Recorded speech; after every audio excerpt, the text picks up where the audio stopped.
touch the skies. Cheltenham town and forest green, Gloucester City stands so keen. Talk of the county, loud and clear. Good morning and welcome to another episode of Talk of the County Podcast, sponsored by Traffic Safety Management, local depot in Gloucester, but support projects all around the UK. TSM keeps the road moving daily and night, offering local operatives a great career prospect in a socially driven company, and generally looks after the people and the communities they serve. To find out more, visit www.tsmltd.co.uk. Good morning, gentlemen. Obviously, I will announce myself because I never do. Emily Rose, Daniel Hopkins, and we're joined by Dave Angel/Jones, Gloucester City. Good morning, Dave. Morning. Full of hay fever. Yeah, full of hay fever. And we've got Sean Baker, fresh and back from Truro and fresh and baby blue. Baby blue. Good morning, Sean. Morning, boys. It's 8:30 on a Sunday morning. Yes, I know you're probably thinking what you guys doing at 8:30 talking about football. But we got a busy one today. Chris will be joining us at 9, so we're going to crack on. Everybody who's seen him obviously can appreciate how much he needs his beauty sleep. So it's yeah. So Chris will be joining us in about half hour's time. So we're going to start with Forest Green Rovers.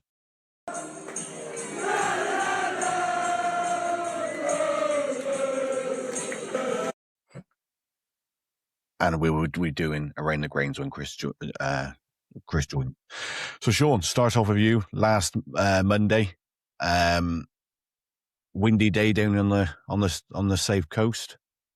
Relegated Truro. They haven't been too bad at home, have they? I would imagine most in the league are glad to see them go as well because of you was lucky you got them on the bank holiday, but it's a long way to go, isn't it? Yeah, it's a hell of a trek. Nice little grey mind, and I thought the playing surface was excellent. Given their due, it was a nice little ground. But yeah, it was probably the windiest I think I've ever been at a football game. Which bizarrely said that I saw in the interview Robbie Savage said which Truro we used to and Forest Green weren't. I don't know.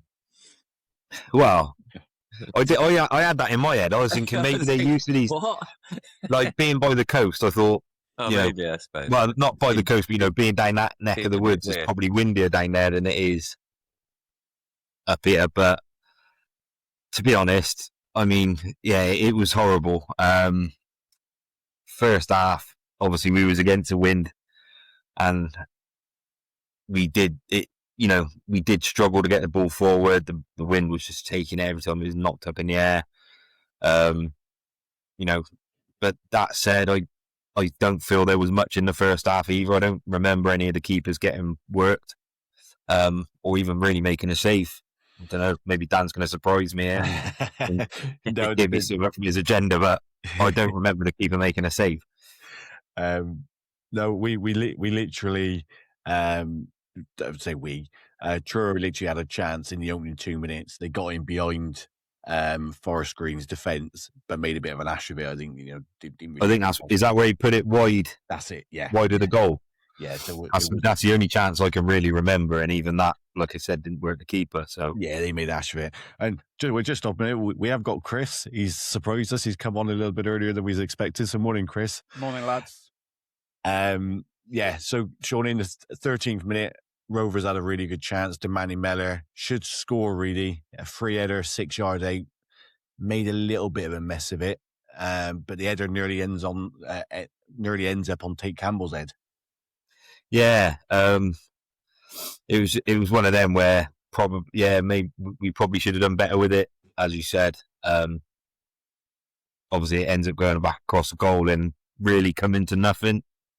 I did have to look at it a couple of times. I didn't know whether he meant it at first, but looking at the angle, I think he was trying to get a bit of a flick into the corner, wasn't he? And it's obviously at the other side of his head and got back. Yeah.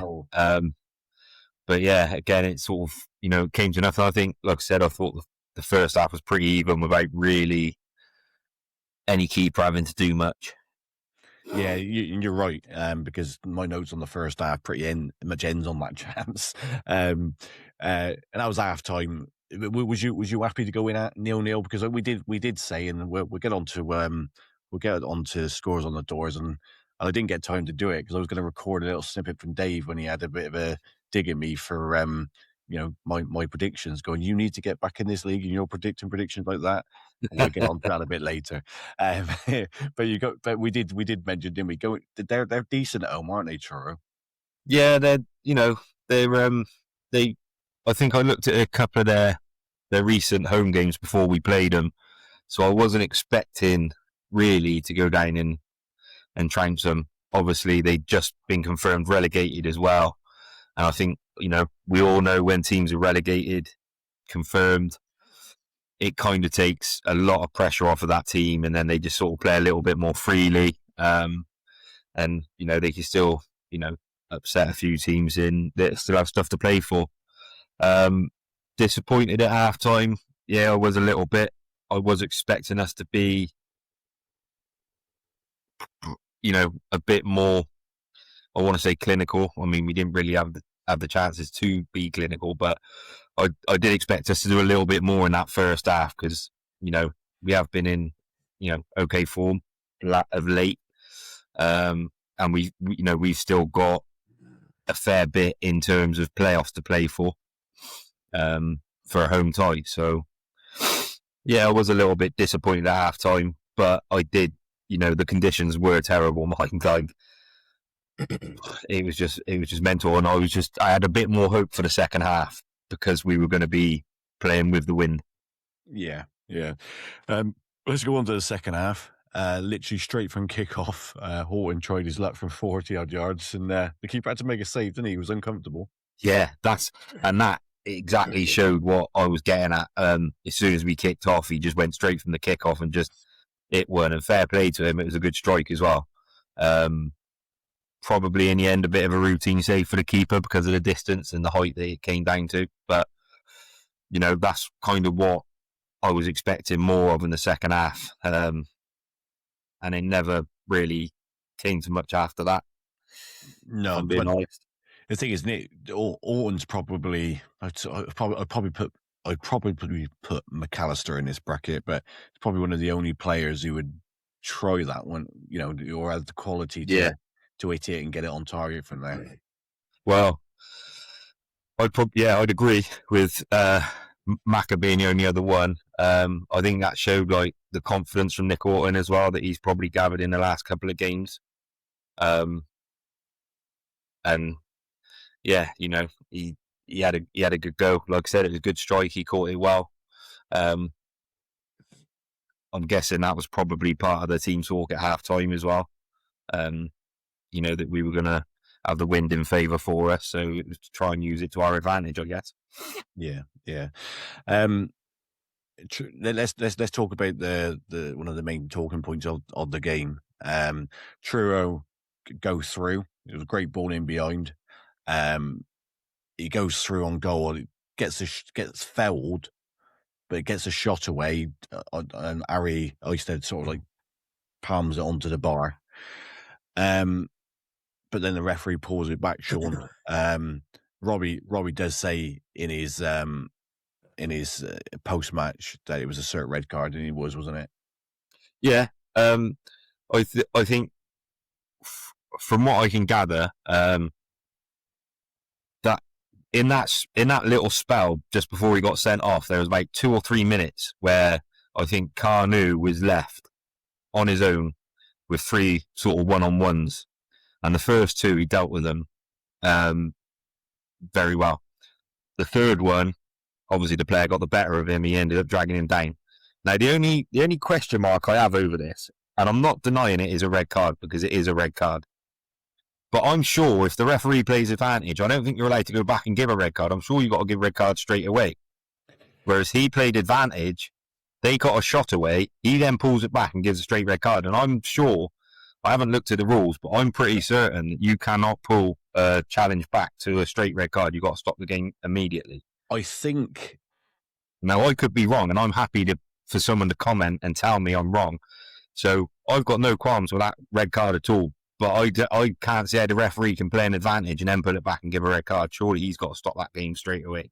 I don't think you're wrong, unless they have changed the rules, because they change them they change them every Yeah, they do. Yeah, because I can't remember the game, but if we go back towards the early in the season, Cheltenham were playing somewhere and their player was on a booking. He goes flying in, cert second yellow, red card, but the referee plays on and there's no advantage where Cheltenham were going to score.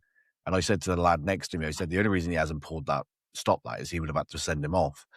But I'm wondering now whether they have changed the rule that if it's within a certain bracket, so if that had gone on for like another 20, 30 seconds, I wonder if he would have come back and sent him off. But because he literally fouls him, gets a shot off pretty much straight away, that he could go back and give that, because he gave us a free kick in the end, didn't he?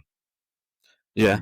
Because it wasn't as if like they had the goal kick and then obviously then send your player off. He's obviously given that as he's brought it back as a foul. So I wonder, Sean, whether it's because the time from where he committed the foul to the time that Truro got the shot off straight after. I wonder if if he's gone, right, we'll go back and give a free kick.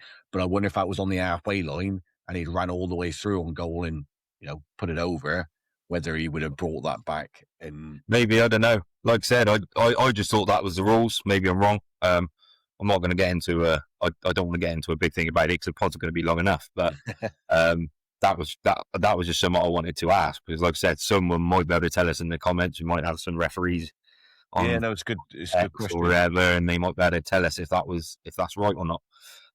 But yeah, as for the thing, yeah, it was a red card. I mean, what do you do in that situation if it's me or you or someone else? Would you let them run and maybe have, rely on your keeper saving a one-on-one, or 11 men and the wind? Maybe we do score a couple of goals. I don't know. But yeah, I mean, silly really, innit? I mean, I was looking forward to that second half, and that was right at the start, so it kind of like took everything out of that second half, then going 9 to 10. You are right though, because I go back to a comment Michael Flynn made last season when Tom Bradbury got sent off at Swindon, and he said, I'd rather him let the man go. He said, one, he wasn't going to get to the ball, but two, he goes, I'd rather him score and we still have 11 men on the pitch than them score and not score and go down to 10 men. But again, you're right, because it was so early on, the wind behind you. You probably would have said, look, if you're going to take the red, just let the guy go through, and he didn't score anyway, did he? But it didn't matter because shortly after Rovers scored, you was in your own area. So after the red card, did Rovers kind of bank in and sort of go, right, you try and break us down and we'll let you on the counter? Because this is sort of how your goal came, wasn't it? I think they did a little bit. Obviously made change, and it felt like we were. I never felt like we were in too much trouble. And yeah, I did. I did feel it was more like a counter attack game after that. Yeah. And then, I think towards the end of that half, I can't remember what minute it was. I think it was around the 75th or 80th we scored.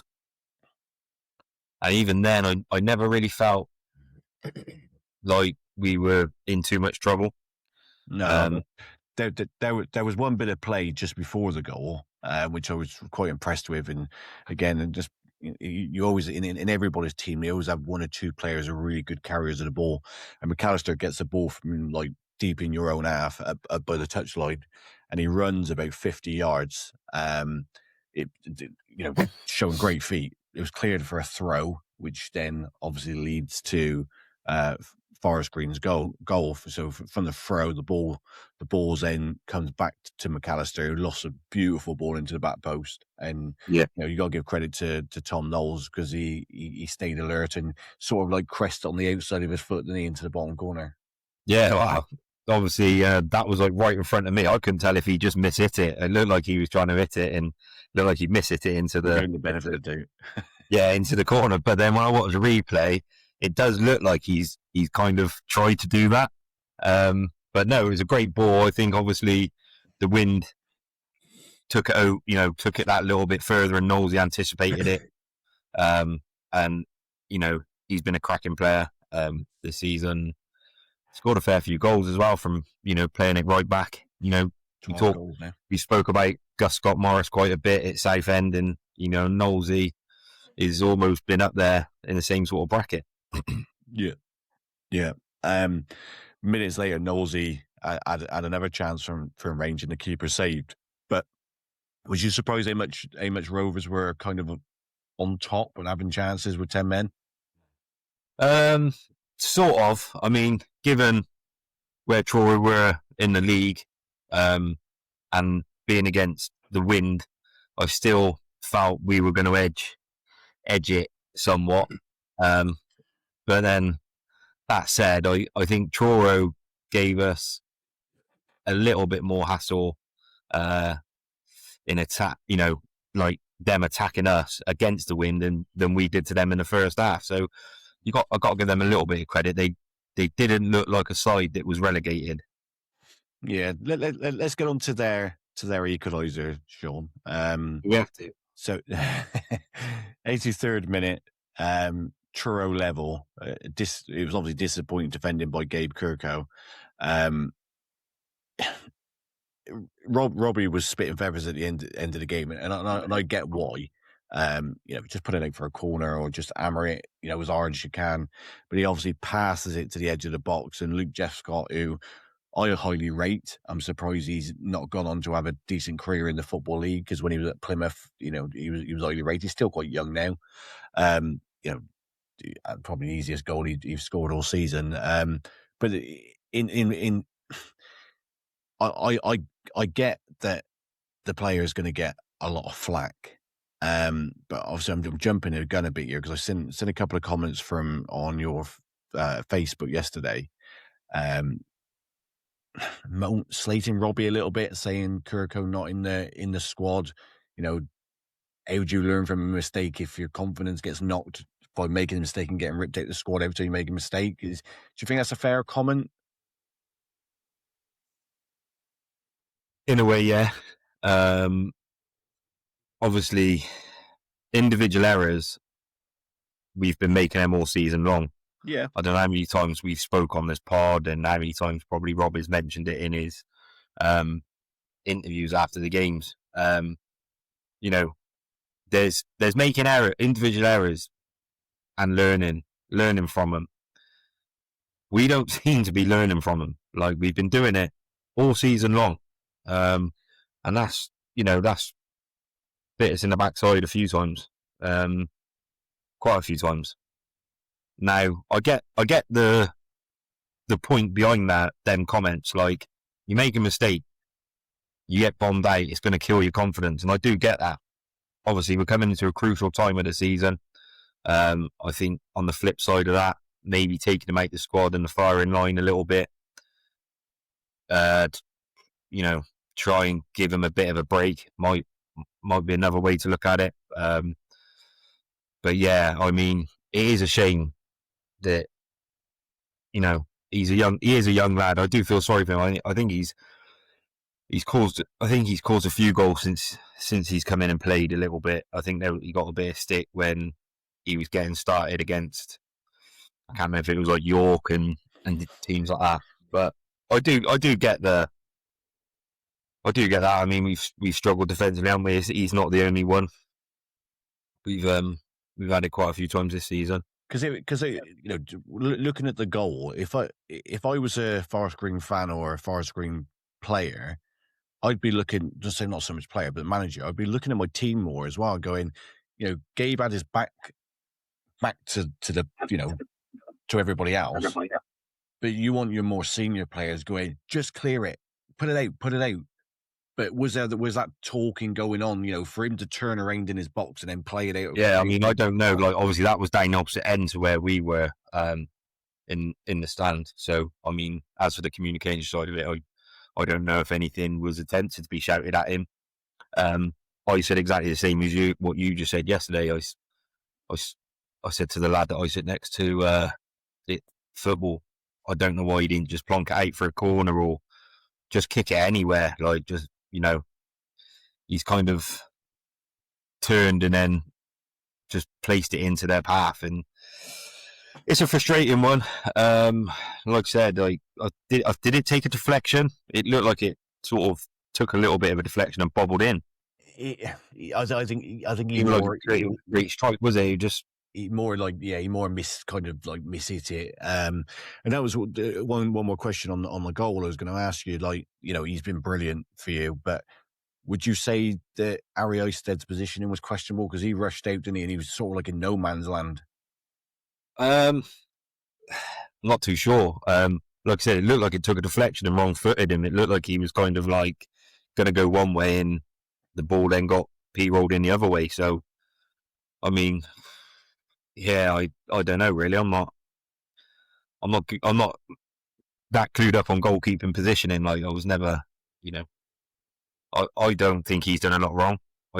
I think I'm not blaming him for. I'm not blaming him for the goal. What I'm saying is that. No, yeah, I know what you're saying. Like I think it's taken a deflection and he's been wrong-footed a little bit. I'd have to see the goal back. Yeah, I thought I thought he missed it and went in the other side. But again, I'd have to look at it. I think from the feeling I got from, a lot of the comments was it was obviously Gabe. But again, like you said, he is a young lad. It's his first season and sort of at this level of football. He's been playing obviously in the Welsh League. He looks good. I think he looks like a great, young talent. And if you're going to make a mistake, it's going to be this season, innit? I mean, you kind of want these mistakes to happen now and getting them sort of valuable experience. If, we don't go up, then they're ready sort of a bit more for next season. But I do feel sorry for him somewhat. Yeah, like I said, I didn't comment on it, but I just saw the comment and it just got me thinking, like, yeah, it's probably a good point because if he played yesterday, again, no disrespect, against a Braintree, nothing on it for Forest Green because unless there was like a 200 goal swing, you're not going to miss it on the playoffs. Maybe get that out of your system. But the thing is, and I'll go on to Robert's thoughts now. He says it looks like Canu's out for the rest of the season, so he may be needed in the playoffs. But if he comes in against Scunthorpe at Clanford Park and he's got to start, but missed out on the last 2 or 3 games, he's going to automatically be thinking, I can't make a mistake. And what usually happens when you think that? Yeah, I think obviously the red card obviously was Canu's last sort of bit in the game, and I saw him limp off, and then obviously Robbie confirmed after that he was out for the season. I know what you're saying again with Gabe Kirkhoff. Yeah, I mean, you play in the playoffs against a Scunthorpe or a Southend away, even a Carlisle away, and if you get through that sort of first leg, them sort of stadiums, they're going to eat them sort of players up, aren't they? Gabe Kirkhoff. Yeah. So, I mean, I get it, and it's no disrespect to him, and I'm not being horrible when I say this. I'm not sure I would be playing him in the playoffs from now to the end of the season, just purely more out to protect him. I'd rather, just take him out the firing line now, and I maybe would look at playing him in, you could look at playing him in the last couple of games because there's not, we're still trying to get a home tie. But if you're going to play him, then yeah, you kind of want to play him in one of these last couple of games if you are going to play him. If you're not going to play him in them games, I wouldn't be playing him. Yeah. But we're going to get onto it. But obviously, Keane Harris came in, and I thought he did a solid job yesterday. Maybe that might be the route to go for the playoffs, but we'll get onto that for the next game. Yeah, well, we're almost there now. So, on like Robert's thoughts, he says about the sending off. He said it was a cert sending off. Then Canu pulls his hamstring. Said the win was horrendous, as you said, Sean. He said he never experienced anything like it in football. Said the goal was poor. He wasn't wrong, obviously. Do you think just one more talking point at the end? Like, do you think that player should have had a red card? Yeah, I was just about to say that. I completely forgot to mention it. Yeah, I do. Knowlesy was pretty much. I don't think it was too dissimilar in the position of their player. Knowlesy was pretty much through on goal. Gets barged down. I thought straight away at that time, I was like, he's got to send him off because he's done that up there, and for some reason or another, he pulls out a yellow card, and I don't think it has too much bearing in the game. we'll never know whether Knowlesy was going to be through on goal and score. He's quick. He's been pretty clinical this season, like we just said. So we're not gonna know if he was going to score or not. Going down to 10 men at that point, I don't think it has any bearing on the game. Like, it's not like we've got 20 minutes left and it's going to be a 10v10. But I do think the referee got that one wrong. I think, I personally, I'd be shouting for a red card all day long, but I think the referee was thinking he was more wider than what your player was, which didn't make no difference. He made, and I'd have to see it all back. Like I said, it didn't look too far off the same position, but on the opposite side. But yeah. You had every right to shout for it, because I would have been, and he was definitely the last man. Anyway, let's go on to yesterday's game. Forest Green 3, Braintree 1. I think it's safe to say, Sean, this was all about just officially confirming his playoffs, wasn't it? Yeah. Like I said, it was basically confirmed, wasn't it? I mean, with the goal difference, we'd have needed, like, I think, an 18-goal swing with, I think, Halifax or something, which, is almost impossible, but you always want it mathematically confirmed by points.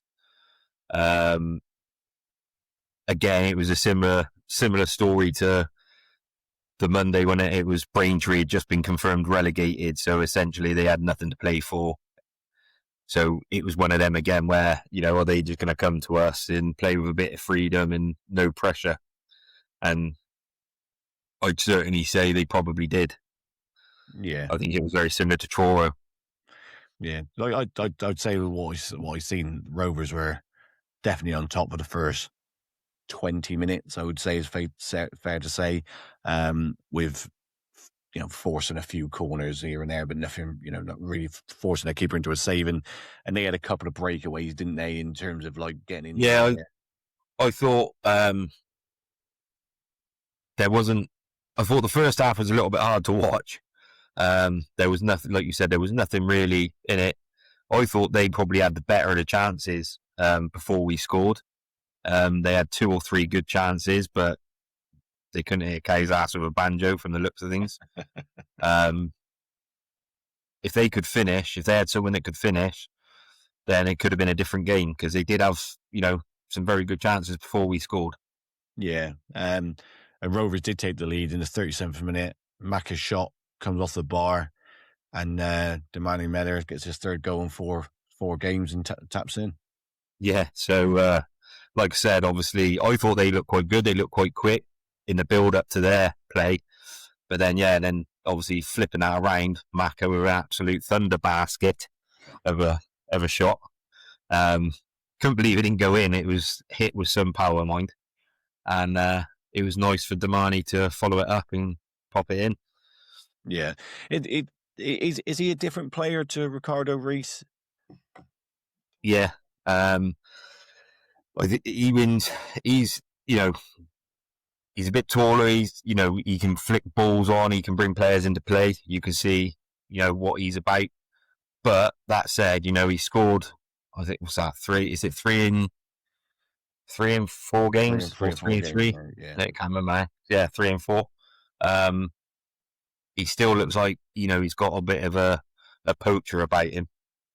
And yeah, it's nice to see him now getting a few goals. And like I said, he came in and he had, some good performances, but never really got a goal that he probably deserved. And now he seems to be reaping the benefits of that. Yeah. Dave's cat's just like walked across on the screen and just had a lovely view. Multi-cheerio. The viewers will love it, Dan, don't you worry. The viewers will love it. If you think back to Dumb and Dumber when he had that cat and they called it Butthole. Like cat's a boy, yeah. Anyway, on to the second half, Sean. At the start, well, I say just before half time, Ariosted had to make a really good save, and they went 1-on-1, and then obviously had to make a double save. Yeah. Again, we spoke about it a few times. It's not the first time that he's had to save us with a 1-on-1 and what have you. And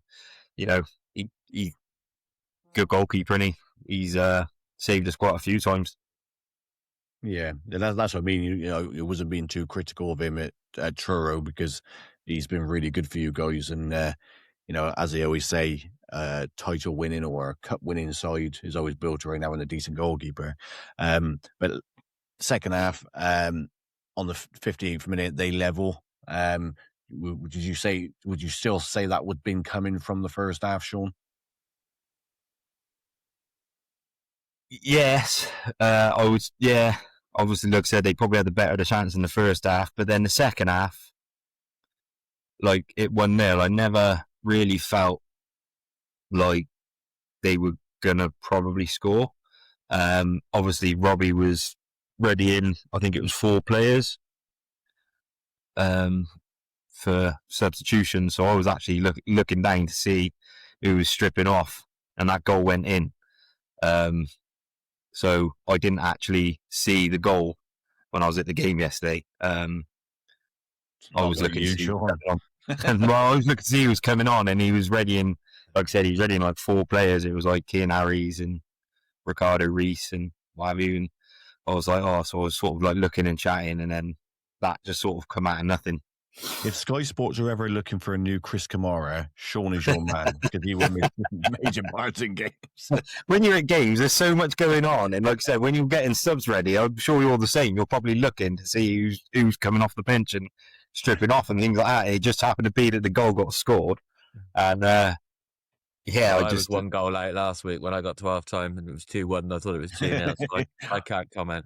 Well, I forgot to mention that last week because Sean had the same situation as you, Dave. He didn't see that they had a player sent off, and that's a proper cammy. That is. He was like, Sean said to me, because I was saying to my mates, he goes, it's like we was playing against 10 men, and he goes, oh, we actually are. And you mentioned, Sean, about the 4 changes, and the one which stood out with really, well, there was a couple, but Harris came on, you know, for a player who's been frozen out all season. What's changed there?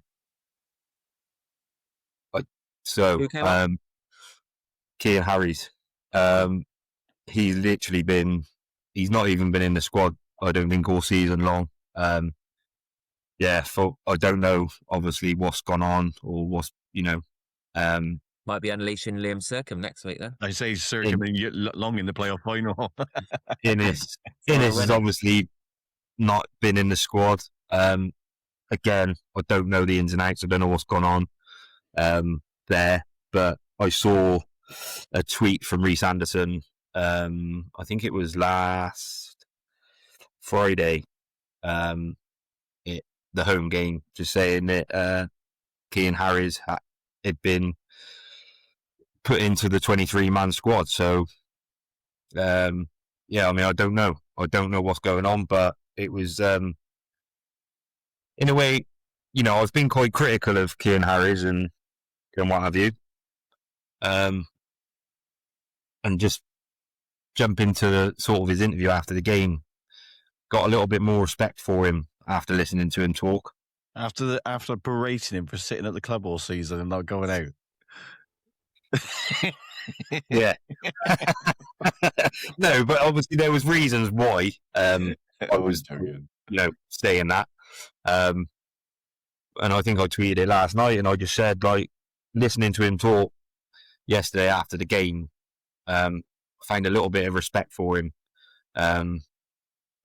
It was nice to hear his voice. And like I said, he came on and he did actually look quite solid. He did look good and put a good ball over to, I can't think who it was now. He put a good ball over to, like, Kenji, I think, or someone. And did something. Well, it was like a nice long ball over to the corner, and it just dropped straight to their feet. But yeah, I mean, he come on, looked solid. I don't know what's going on. I don't know, it's not something I want to be getting into a debate about at the moment. I'm trying to keep positive about everything, and we're going into a crucial part of the season, so I don't think it's time to. And I'm not saying you lot. I mean, from Forest Green fans, I don't want to bring in any divide or debate into negativity into anything at the moment. I'm just trying to stay positive for what we got coming up. Yeah, you can stay positive, obviously, but the questions are always going to be asked, aren't they? Because after they equalised, not a lot really happened in the game. Sean Parfitt scoring 2 quick goals, but we'll quickly go back to the goals a bit quick before we ask the final question on the game. So on the 71st minute, Knowles puts Rovers back in front. Mackay again. It was sort of kind of carbon copy, wasn't it, of the goal that you scored? Yeah, I think it was 3 bites of the cherry before we got it in yesterday. But again, it's just Knowles here. He's just I've said it. It's just what he does this season. He, I mean, I was a bit shocked he didn't score the first one. It was like right at the keeper and come back out at him, and he sort of had a go at it again, and it hit the keeper, and then come back out of him a third time. And I was surprised the third when he got in, because he was almost like stretching to like try and flick it back in before he was too wide of the goal. But yeah, I mean, he got it in. Again, great for Knowlesy. And it was a big boost for Forest Green as well. I think that, helped settle them down a little bit then after they equalised. Well, it certainly did, because 3 minutes later, the game was put to bed. Horton, again, probably the best goal of the game. Great ball over, cuts inside, and fires it in the top corner. Again, he's another one we've talked about, Kieran Harris and things like that, but he's another one who's not really been given consistent game time, but he has over the last few games, and he's been your standout player. Yeah, no, again, we spoke about Horton quite a lot, and he's not hit the heights that probably we all expected this season. Last few games, like I said, he's built his confidence up, and he's been playing more minutes in football, and he's looked really good in games. And that was one hell of a goal, to be fair to him, the way he touched it down and fired it in. Again, I always say it, but players like Horton, they're proper, they've been proper professionals, and their attitudes, they're always spot on. They don't seem to kick up a stink or anything. Do you know what I mean? When they're not playing, they just sort of, they come on and just try and do what they do. So yeah, again, just really happy for him to get that goal. It was nice for him to, nice to see it. And to be fair, yeah, it was an excellent goal. Yeah. And obviously, then that finishes 3-1. Obviously, a plus for Rovers is obviously Ricardo Reis was back, and for the playoffs. After the game, Robbie's thoughts. He said, and this is a bit I just want to talk about. We had a little bit of a chat in the group last night. Robbie straight away goes to last season's total. And, well, we beat this, we've done that, and so I did have a look of how you was. And he's right. Obviously, you've now, you won. You've equaled how many games you won last season with 2 games to go. But on all, you drew 17 games last season. I think that was your Achilles heel, wasn't it? You drew too many games, and you lost only 7. You had a plus goal difference of 27. But you got 26 this season. You're on 78 points and finished on 83 last season. You made a good comment, because I said to you, why were we always looking back at last season rather than forward? And you just said that it was a good point where you went, well, it's just looking at records to beat, to see, to beat landmarks and all that. But from the outside, just sort of landmarks, beating totals from last season, but looking from the outside, it does seem that Rob is, and this is probably wrong, Sean, but Rob is more interested in beating what Cots did last season. I was going to say he's more interested in beating the King, mate. So I don't think it's a personal thing to Cots, and I don't think it's a dig at any of like Cheltenham fans or anything like that.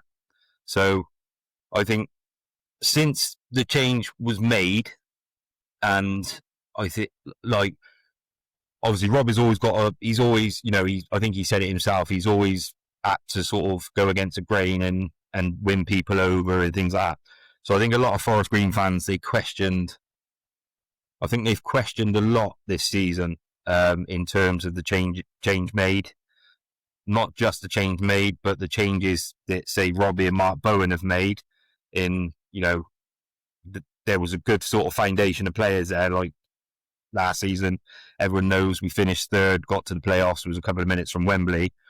And then obviously Robbie and Mark's come in, changed, a lot of players. I don't know if anyone's noticed, but we've had quite a big player turnover.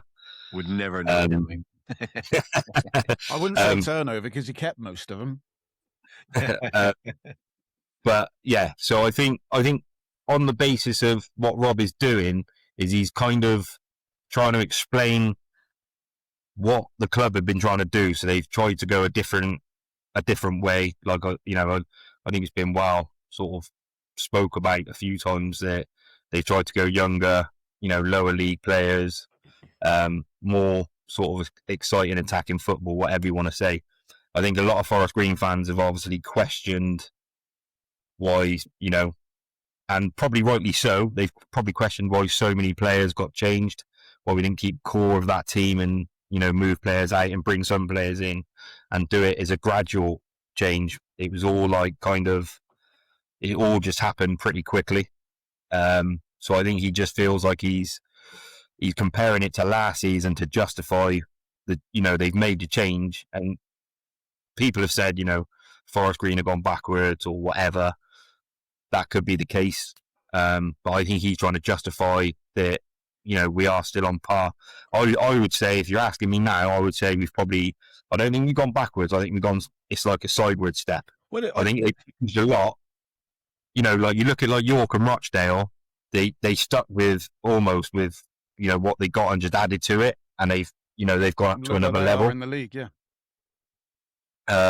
Whereas we sort of went sideways. We changed everything, and rather than go backwards or forwards, we've just sort of stayed where we are. So I think he's trying to just justify. What I'll say is, and I'll weigh in on this really, really quickly, is it doesn't matter who was in charge last season at Forest Green. Robbie would have tried to compare it to whoever was manager last season. It just so happens that it's good for us that it was Cots, because it gives us something to talk about. Because if it were any other manager, we wouldn't really put too much of an emphasis on it. Well, no, you would, because it's a talking point. Because I'm always a believer of looking forward rather than looking back. I've seen a few Cheltenham fans talking about Michael Flynn, and I don't care about what Michael Flynn done now. I'm more interested in what. Yeah, like I said, I from where I'm looking at, and I think the point I'm trying to get across is exactly what Chris just said. I don't think it's a personal thing against Cots or anybody else for that matter. And I think what Chris said there was, if it had been anybody else, he probably would have still been comparing it. I think, again, he's comparing it more for the Forest Green fans, because there is a bit of, there's been a lot of questions from Forest Green fans online, Facebook, Twitter, whatever, of, we've gone backwards, or, they're questioning everything. Even now, this morning I've had people questioning, I put a tweet out about the form and what have you. And that was just to gather some interest on what people were thinking. And I think it's more, he's done that more for Forest Green fans to try and justify, where we're at, rather than, because a lot of them have been going, we're going backwards. I don't think it's personal to Cots or I don't think it's I wasn't. I think he is just comparing it to last season to try and get his point across. Yeah, and just what you said there is like, I don't think Forest Green have gone backwards at the moment. If Forest Green finish sixth and don't get to the semi-final, your fans could quite rightly say we've gone backwards because we didn't get as far as last season. But if Forest Green go and get promoted, it don't matter if you finish seventh. You've done better than you did last season. You go and get to Wembley, you've done better than last season. Yeah, like I said, I think in terms of, I think the league's got stronger. I've said that. Like you look at like Barnet, York, and Forest Green last season, and then this season you look at, say, York, Rochdale, and Carlisle, and they're all stronger than we were last season. And I think even the teams below them, when you look at like us, Bournemouth, Scunthorpe, they're probably stronger than the teams that were in there last season. That said, I don't. Have the changes? Have we improved on last season? If you're looking at it like that, no, I think it's a sideward step.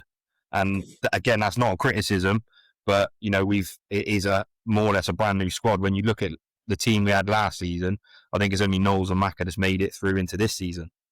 I think a lot of Forest Green fans have been a little bit, I don't know, harsh, somewhat on some of the questioning. I think people know what we're trying to do, or a lot of people know what we're trying to do, but some still can't seem to understand it. But yeah, I just think he's comparing it to last season because that was this is his first season. I think next season he might compare next season to this season, so he'd be comparing it to himself. So that's what I mean. I don't think he's doing it because Cox was in charge. Yeah. No, that's fair enough. I think that's a that good place to leave the Forest Green talk, Sean. I didn't want to. Right, let's go on to Cheltenham Town.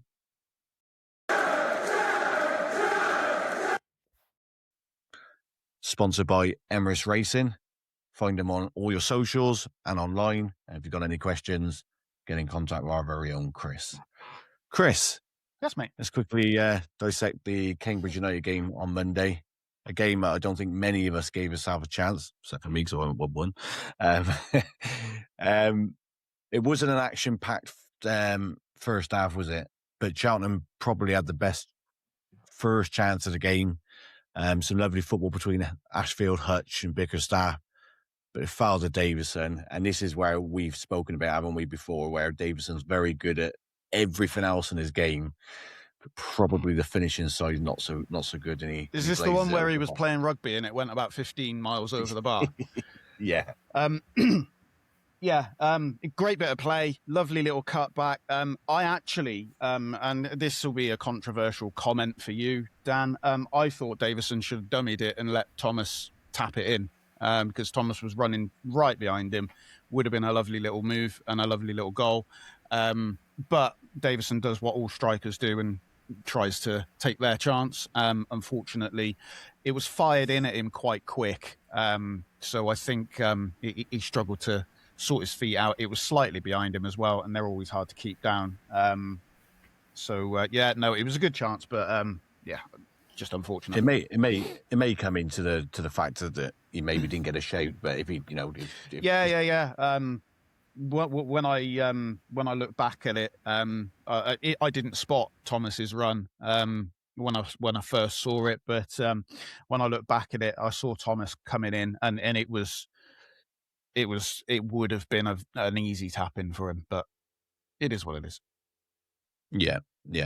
And before we go on to their goal, just moments before that, the ball comes in to their back post and to our back post, and Day has to tip over. Standard save, mate. You'd expect any goalie in the world to save that. You would, but my point is, what I'm trying to get across now is when you get onto the goal, it was a warning sign. Yes, it goes to the back post again. The ball's headed down, and to be fair to Seli Kaikai, absolutely rifles it, doesn't he? That's a really good finish, and he's done really well to keep it down. Because it's on the volley, it's on the up, it's not on its way down. And he's done really well to fire it past Day, and he has absolutely thunder basketed it in. Yeah, he does, and that's what I mean. The just before and that, we always seem to get done at the back post, and we defenders seem shocked that, if I miss this header, there's going to be a player behind me to nod it back across. Yeah, I mean, I would expect more from that side, because Tompkinson's not small and he is all right in the air. But yeah, he got beat that time. Yeah. And the first half as a whole, it lacked quality, didn't it, in terms of on the ball. But I think both teams were really sort of like cancelling each other out, wasn't he? Keeping their shape really well. Yeah, it was a game. It was a game between two good teams that want to play football, but also both teams had excellent shape, and defensively both teams were the shape and the positioning was excellent, and it just cancelled each other out really. Yeah, and so obviously it goes in half-time 1-0, and I've seen a few fans who were saying, "Oh, it was poor, blah blah blah. We was just keeping the ball and not making." They're right because we didn't have a shot on target. No, but if we've got the ball, they can't score. Exactly, they can't hurt you when you got the ball, and sometimes you got to remember there's two teams in the game. And I watched them on the Thursday before that against Swindon, and they was outstanding, Cambridge. Yeah. They're a really, really good team. They're not going for automatic promotion for nothing. They're a really good team at this level, and they showed that yesterday when they hammered whoever it was 4-0, 4-1. Sorry, Notts County 4-1, and they was down to 10 men as well. They had a goalkeeper sent off. Exactly. Well, on to the second half. A bit like yesterday's game, there was not a lot happened in the first half. It was the same as the first half, wasn't it? But one thing I've got to talk about is Wilson being a prime Maldini, picking the ball up on the edge of his own area. What a run. 36 years old, runs the whole length of the pitch. And it was weird, wasn't it, Chris? Because he gets to the halfway line and he's waiting for Tompkinson to make that move, and he doesn't. He goes, and he's like, "Oh, all right, then I'll go going." then, yeah. Yeah, no, it's a quality run, and he's got that in him, Wilson. He is actually for a centre back. He is really actually very good on the ball, and he has got that little run and breaking the line in him. He's done it a couple of times this season, not to that extent, but he's done it a couple of times. But yeah, no, lovely run. Yeah, and like I said, he is 36, and like a lot of people have like said about, he's 36. We keep. I think for a 36, he's still one of the quickest in our team. Quick, yeah, really quick. Yeah, really quick, really athletic. He's arguably, I'd say, one of our best players. Arguably. Yeah, no, I agree. I did question a couple of weeks ago, didn't I? I said about maybe him getting beaten to the jump, but you made a good comment by saying he's not really that sort of centre half. He's a ball playing centre half, isn't he? Yeah. He's a ball playing centre half. He is strong and he is good in the air as well. He's a good all round. He's the type of centre back you want in League Two. He's a excellent addition. Yeah, and like I said, Cheltenham had a half chance through Tompkinson, but we rarely troubled them, did we? A lot of our play was down the side, but around the 18-yard box, and we wasn't getting the ball into the box, and that was probably our only downfall of the day, wasn't it? We wasn't getting the ball into the box when we was getting in good areas. Yeah, you credit to Cambridge, because, like I say, defensively, Cambridge are probably the best team in this league, I would say. They've got the best shape. They stop you from getting shots, and that's what they've done all season. And only get 30 goals they've been seeing this season. Excellent defensively. You got to give teams credit when it's due, and Cambridge defensively are fantastic. And they stop shots from going on their goal, and if you stop shots going on your goal, you can concede less. Yeah, definitely. One thing was a concern, and obviously I think it was pretty much confirmed yesterday, not officially, but by talk, was Stevenson went off injured. But Steve did say it's something which has been niggling him for a while, and it was more likely going to take for the summer for him to get over it. Yeah, I don't think we'll see him again now. Personally, no. I don't get me wrong, he is the beating heart of Cheltenham Town Football Club. What you mean, like all together, or just? I don't think we'll see him for the rest of the season. I don't think he'll play again.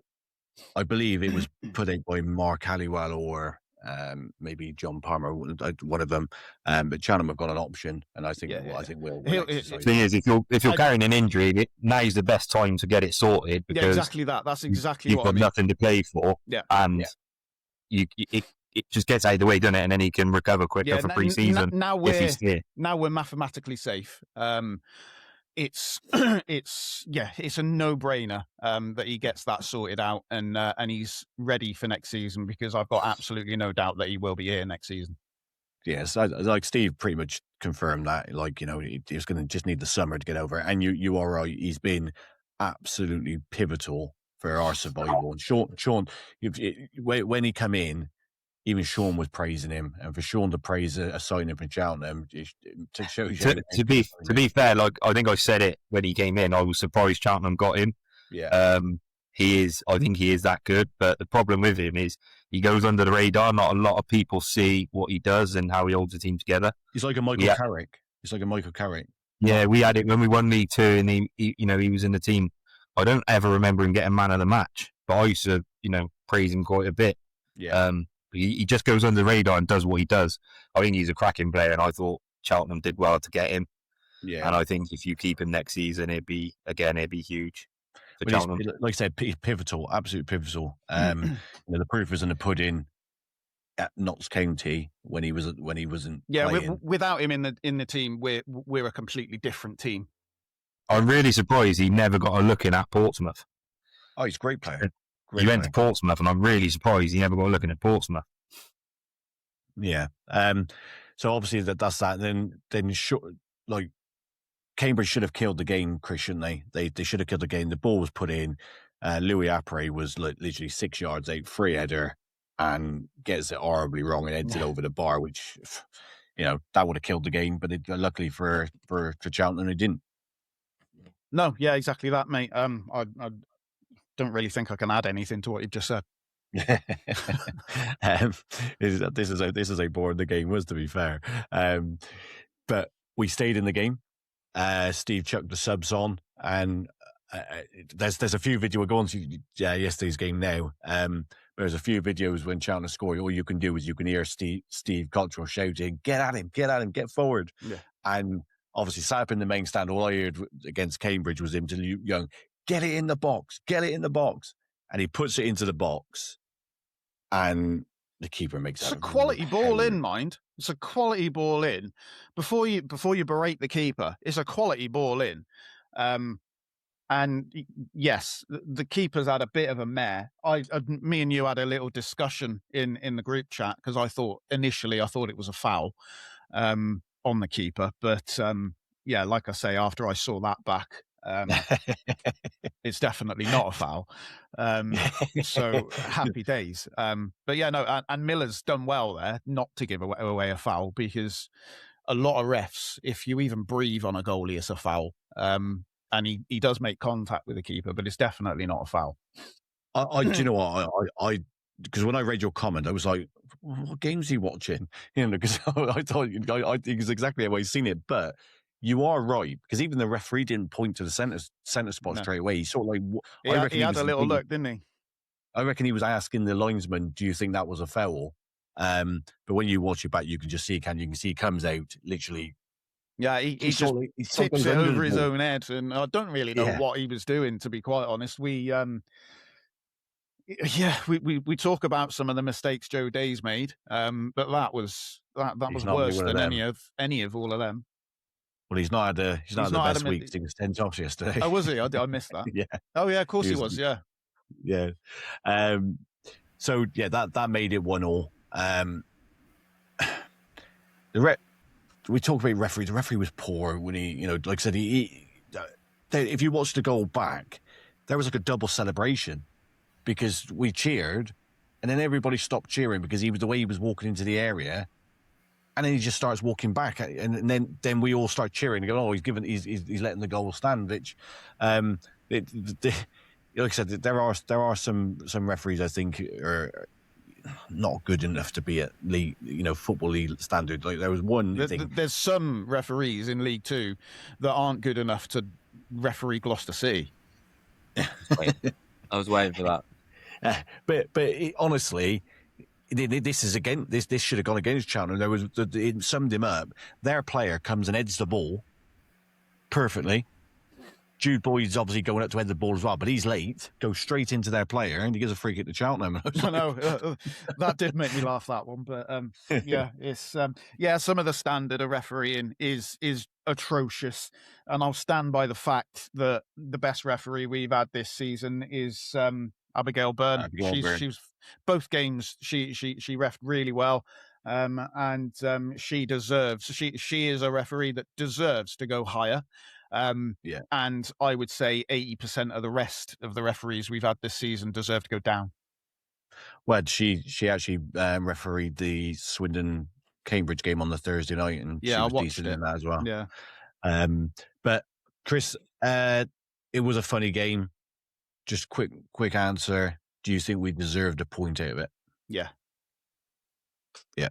And Lincoln promoted, which means Cheltenham will get a modest fee for Rob Street for them getting to the Championship. Again, Gary Johnson sowed amongst. He didn't think he'd score enough goals, but without Lincoln City get to the Championship, brilliant. Who gets the sell on Cheltenham or Gary Johnson? Probably Gary Johnson's probably got 15%. I expect. Yeah. But no, good luck to Rob Street, because if we'd have kept him, I reckon we probably would have been in the playoffs last season. We finished 10 points out. He's just a workhorse, isn't he? Yeah. He brings a lot of players in, so good luck to him. Cotswold, proud of the team. Said it's not done yet, even though obviously it was yesterday. And he just said that, he made a comment about not being on the beach, because that's all the Cheltenham fans have been singing in the last few away games, and he's like, that won't happen while I'm here. He didn't have a dig, but he was like, those players are not on the beach. Proved that yesterday.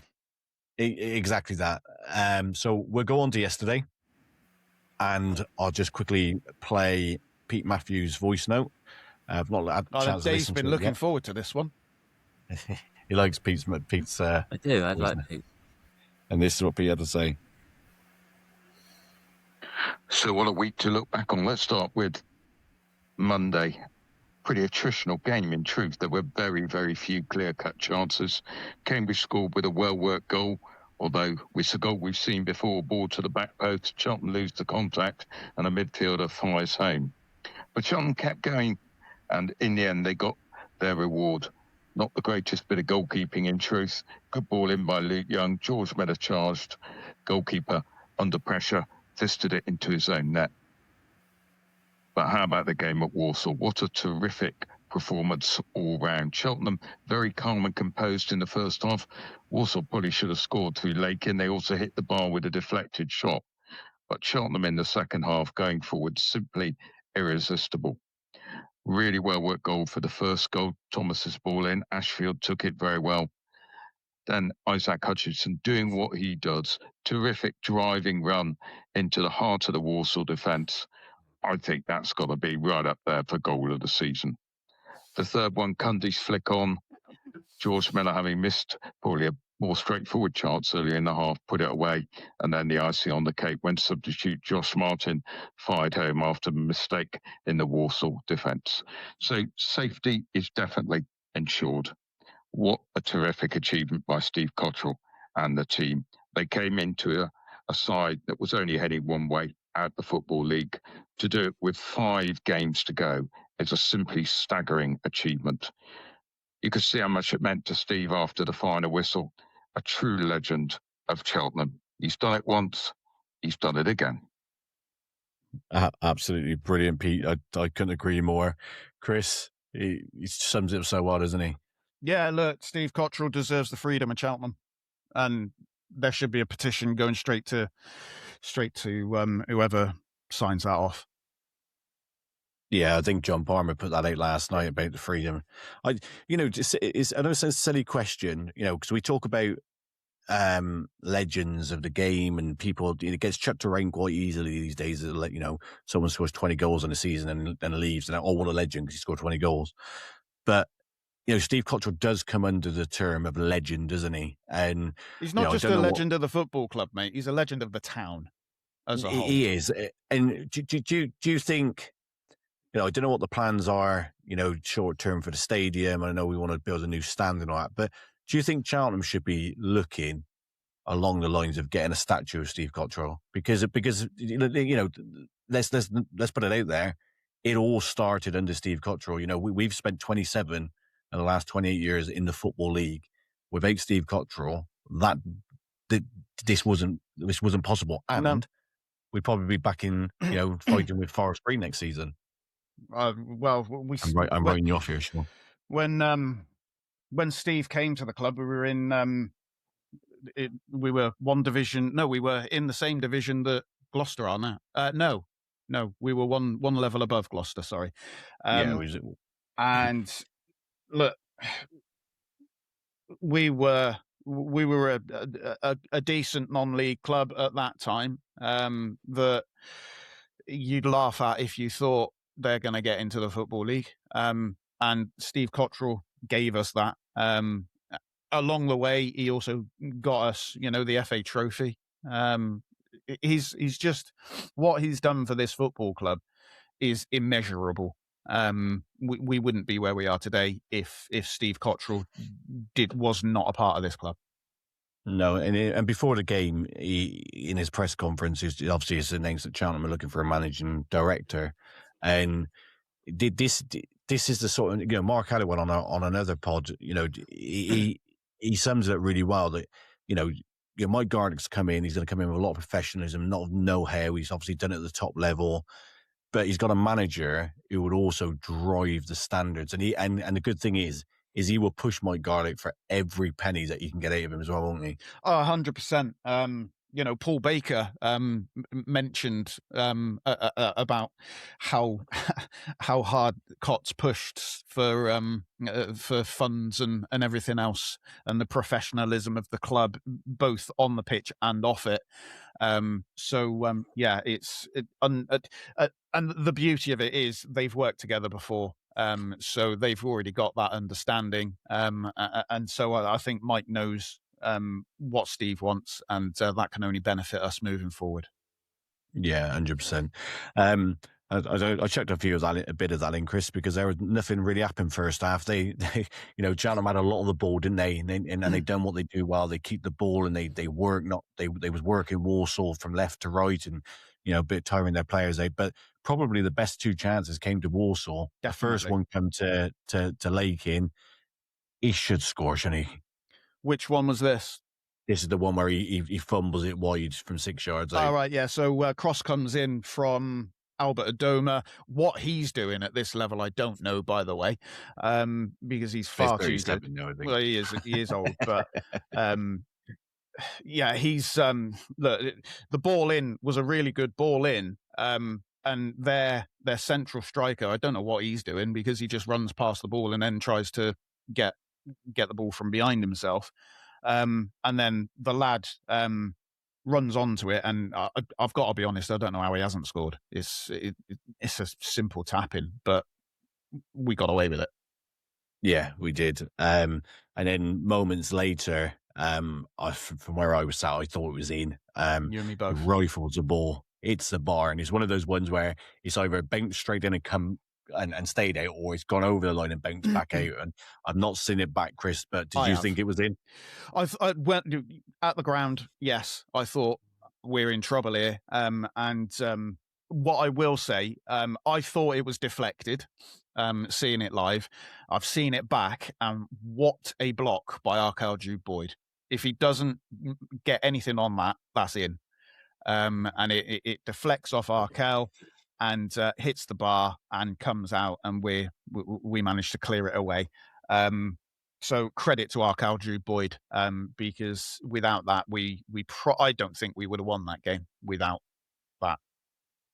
Yeah, because obviously goals change games, don't they? And, yeah. It's all very well and good us scoring 4 in the second half, but if it doesn't go in at 0-0, if they're winning, I don't think we win that game. Yeah. Like you said, goals changing. When we get on the second half, it'd be prove a point. But Arkell Jude Boyd, he's been a player that he's a bit like Marmite, isn't he? Some people like him, some don't. I like him. I think he's a very, very talented player. Defensively, he's suspect. But is it fair to say, well, I think we've spoken about it before, that he's probably better as a wing back rather than a complete fullback. Yeah, he is. He's he's still one of those players that I think has potential. I don't think he is, and this is just my opinion. I don't know anything. I've not spoken to anyone, but I don't think he'll be our first choice right back next season. He's a potential player. I don't even know if he will be here next season. Personally, it's a tough call, that one. I'd like him to stay, but as a backup. Yeah, the crazy thing is people obviously see stuff because that Peter O'Rourke, Peter whatever his O'Rourke, name is. whatever his name is, yeah. He tweeted last week, I think, that Portsmouth and Luton were monitoring him. I didn't even know that. I missed that. Yeah, so whether his agents playing that time of season trying to push clubs to offer deals, I don't know. He's not good enough to go that high yet. He's got the potential. He's got the potential, but not yet. Going forward, he's great, and that's what I like about him. But on to the second half. Cheltenham had a good chance from Miller, goes through, and he lashes it wide. As you would have heard on the terraces yesterday, Chris, some fans were getting frustrated by him. Do you think it's unfair, some of the stick he gets, or because he does work hard, doesn't he? But he just lacks that bit of quality in front of goal. His composure. I took my best mate to the game yesterday, and he was asking me about Miller, and I said to him, look, from 3 yards, Miller is who you want. If he's got to think about it, no chance. And thankfully for me, Miller proved that to me yesterday with that chance, because he had to think about it, and he just tries to hammer it as hard as he can, and he just got it all wrong, and it just curled away from goal. What I will say is, when I saw it at the ground, it looked a lot wider than it actually went from when seeing it back on the replay. Yeah. I don't really criticize players, but I have been frustrated ever since Harrogate, Fleetwood, those couple of chances that we should be putting away. But one thing I will say about him, when you listen to him in his interviews, he's such a top guy, really nice guy. He is. He's a top man, and in the dressing room, he's a huge figure. I know that. He's a huge figure in the dressing room. I think he'll probably get a new deal, but I don't think he'll be our first choice striker next season. That was my next question. Would you offer him a deal on the basis that Cheltenham get because obviously we only have play one up front anyway, that they obviously the talk, and Steve Cottrell's kind of said this, that maybe we might go in and get Mo Fowl next season if he comes in fit to be that number one striker, and then you have likes of your George Millers to come off the bench, because oddly Davison didn't come on yesterday. No, Fowl came on, which personally I think was the right choice. Just simply for minutes for Mo, if we are looking at bringing him in next season. Josh Davidson's a lone player as well, so and he's played quite a bit of football lately. So yeah, give Mo the game, the minutes. Sorry, but to answer your first question, personally, I probably wouldn't offer Miller a deal, personally, but I think he will get a deal for 1 more year. But I don't see him being our main striker next season. No. And I've got nothing against Miller, by the way. I will add that. Nothing against him at all. I don't think he is good enough all round to be a leading striker for us next season. Well, obviously the talk among Cheltenham fans is that we want to be pushing on next season, top half, maybe on the flirt of the playoffs. And if you put too much sentiment into it and you don't change in areas, you're going to stay still, aren't you? You That's ain't going to. Exactly right. But anyway, in the 55th minute, this is where the game got lively.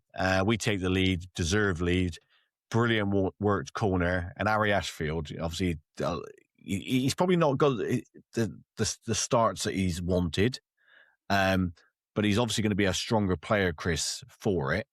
But he took his goal well, didn't he? Look, mate, what I will say, and you know me, I like a controversial comment every now and then. I think Thomas scuffed his pass into the box. I think that was supposed to be in the air. So I think Thomas scuffs it. But Harry took it really well. His first touch was excellent, to take it in between those two defenders that were there, and what a composed finish that was, by the way. Very easy to just do a George Miller and lash at it, but he's been really, really composed, and he's tucked it away brilliant. And I loved his celebration, by the way. Yeah. Because I was sat on the side, so I was looking right directly behind him, and I thought he was going to hammer it into that far corner. But like you said, the composure was where he just slots it in the other corner, and that's the way I think the keeper. He gave the keeper the eyes, and you could see the keeper was going to go that way, and he did go that way, and he just literally passed it into the net. It was beautiful. Yeah. And then 7 minutes later, as Pete mentioned, Isaac Hutchinson, this is the funny bit on the Sky cameras, you can hear Cots going, "Get at him, drive on. It was like watching a rugby game." And which direction was he asking him to drive on in? Horrid. Sorry, that was for Dave. I did fall for that one. So he goes forward, and he gets a shot. I think it takes a bit of a nick. Yeah, me too. But I still think with they taking the nick, I still think it goes past the goalkeeper. But it didn't have no bend, did it? It just sort of rocketed it. It was up and down. It was a dipper. And that's what makes me think it got a nick. I think as he hit it, it just took a nick on the way, and that put that little dip on it. Beautiful run, beautiful goal. Pete did say it should be up there as goal of the season. That is the only thing about what Pete said that I disagree with. I don't think it was actually as good as some that we've seen. Yeah, I think it will be up around there because of the run in the shot. But yeah, obviously got to try and think if before I agree or disagree, I got to try and think if there is anything better. But that's his 19th goal of the season for a midfielder. And I'm sure Sean and Dave agree with this. That is some return. It is, yeah. Excellent return from midfield. 17 of them has been for Cheltenham. He scored obviously 2 for Bristol Rovers, Chris, before he came here. I was sat next to his lovely fiance yesterday. She came down and sat next to us, and so I was getting a few messages in my WhatsApp group, fans beyond the goal going, "Get in her ear." So I was like, just going, what's the chance? And she wouldn't give it a lot away, but all she kept saying was, "We love it here." She goes, "Not just Isaac, she goes, I love it here." And I was going, is there a chance? Sure, there's always a chance, but she wasn't giving nothing away. I think she's just indulging you, mate, because I don't think there is. I love it here. She sat in Walsall. Yeah. Yeah, I did think of that one, Sean. But no, like I said, the conversations I've had with people is that he does generally love it at Cheltenham, but he wants to play in League One. Yeah. And this is, I've said it before, and whether you agree or not, I don't know, is that it all depends whether Cheltenham make the bid because don't forget he's still a year on his deal. He has said in the John Palmer's interview that I don't care how I get to League One and or what route I take, because he's mentioned when he was at Sparta Prague, when he went to Southend, when he went to Bristol Rovers, he's made decisions which maybe haven't been the right decisions. Yeah. So I think the only 5%, I just stick it at 5% chance that Cheltenham have got of keeping Hutchinson is if 1, we make the bid, 2, we sell the project, because we know that Steve Cottrell's going to want to push on next season. And if he says to Isaac Hutchinson, "Look, come and sign for us, 2-year deal, give us a year. If we don't get promoted and a League One club comes in for a year, we'll let you go." But other than that, he's going to have offers, isn't he, elsewhere? You've put it at 5%. I'm going to put it at 0.5%. That's all I'm going to say. Yeah. But I just got a feeling. I said the conversations I've had yesterday, and look, I'd be over the moon if we do, but I can't see it. Just can't see it. He'll be in League One next year, without a doubt. At the ground on Monday, I was talking to somebody, and I just Something just tells you. Look, at the end of the game, I don't know whether you'd left it yesterday when Cheltenham fans were singing you wanted to stay. No, I was where there. he turned around and he was pumping his chest. He gave him a clap, pumped the chest, and yeah, look, I love to see that. But yeah, look, It's the hope if he's here, mate, if he's here next season, great. If not, then I'm not going to get my hopes up. That's all I'm I going think to say. one thing we can all agree on is he ain't going to be at Bristol Rovers No, with he's Steve not Evans gonna be at staying. Bristol Rovers. Yeah. If he's at Bristol, I think there's a 0.001 chance he'll be at Bristol Rovers next season. Yeah, he's definitely not going to be at Rovers. And like I said, if I'm sat here now with my sensible head on, do I think he'll be at Cheltenham next season? No. But there's still always that chance because It's the hope that kills you, Dan. It is the hope. And let's wait and see. But I fully expect him to be in League One with somebody next season. So that was his goal. And obviously said fans were sang his name. 69th minute, Miller. I kind of agree what you said, Chris. I think Miller on this goal, it was a great header down by Cundy, who didn't give up on the ball. And I think he didn't really think about it, but it was composed. He sort of lifted it over the keeper, didn't he? Yeah, look, it was a terrible first touch, which made him have to have an instinctive finish. And he's done brilliantly with it because I thought he was just going to lash at it over the bar, but he hasn't. He has actually placed it over the keeper, and it's a really, really good finish. That's the kind of finish that Miller is good at. Yeah, when he doesn't have to think. I was pleased for him because I did hear some of the chants coming out of the crowd. We won't foul. We won't foul. I didn't hear that personally, but yeah, I did. After he missed that chance, there was a few chants. It wasn't loud, but you could hear it like a section. I didn't hear it. So. Which is unfair. I don't matter what you think about players. I hate when fans abuse players because it's not going to make them play better, is it? No, it's like we just talked about Gabe Kirko. It all it's going to do is affect your confidence, and you'll make more mistakes because you if you miss another chance, the fans are going to be on your back. So, and Cots did say that after the game, didn't he? He said about when players are not playing well. So maybe Cots did hear it. When players are not playing well or things are not going right, get behind them. Yeah, get behind them, back them. Yeah, that's the way to do it. Unfortunately, football fans, they just want glory all the time. Unfortunately, people, you never know what, Miller is, I don't know if he's got kids, but his daughter might be unwell and that's bothering him and, not sleeping very well, that kind of stuff. You don't know what's going on in the background. So that could affect his performance on the pitch. So get behind him, back him. Exactly. And then the icing on the cake, 93rd minute, Josh Martin, his 5th goal of the season. This is a funny one, isn't it? More goals than starts, I think, now. More goals than starts. He's our 3rd highest goal scorer. Yeah. And he's been frozen out for the last few weeks. If only he could defend, mate. He would be a top player at this level if he could defend. That's you've hit the nail on the head there. I think Josh Martin, Harrison Sona, so good on the ball.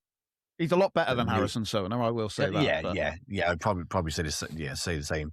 So good on the ball, but maybe not so good at the other side of the game. And I think that's where Cops maybe doesn't trust him enough to start him. Yeah, look, I thought Martin would be the Archer replacement, and I said that back when we were having a lot of conversations about Ethan Archer, who I am the biggest fan of, by the way.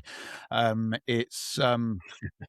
really thought that Martin would step in, but yeah, he's not the best at tracking, and positionally, he's got work to do. Would I give him a deal next season? Yes, 100%.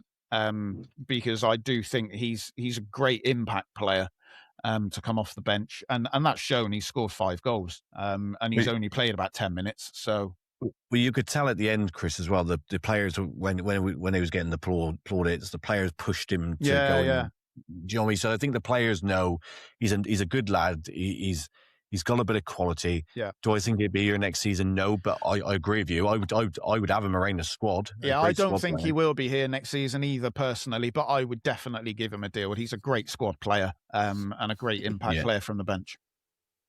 Yeah, definitely. And so that was 4-0. Cott sorts. He was very emotional, wasn't he? Yeah. And when some people put things on, Yeah, it's quite obvious. Yeah.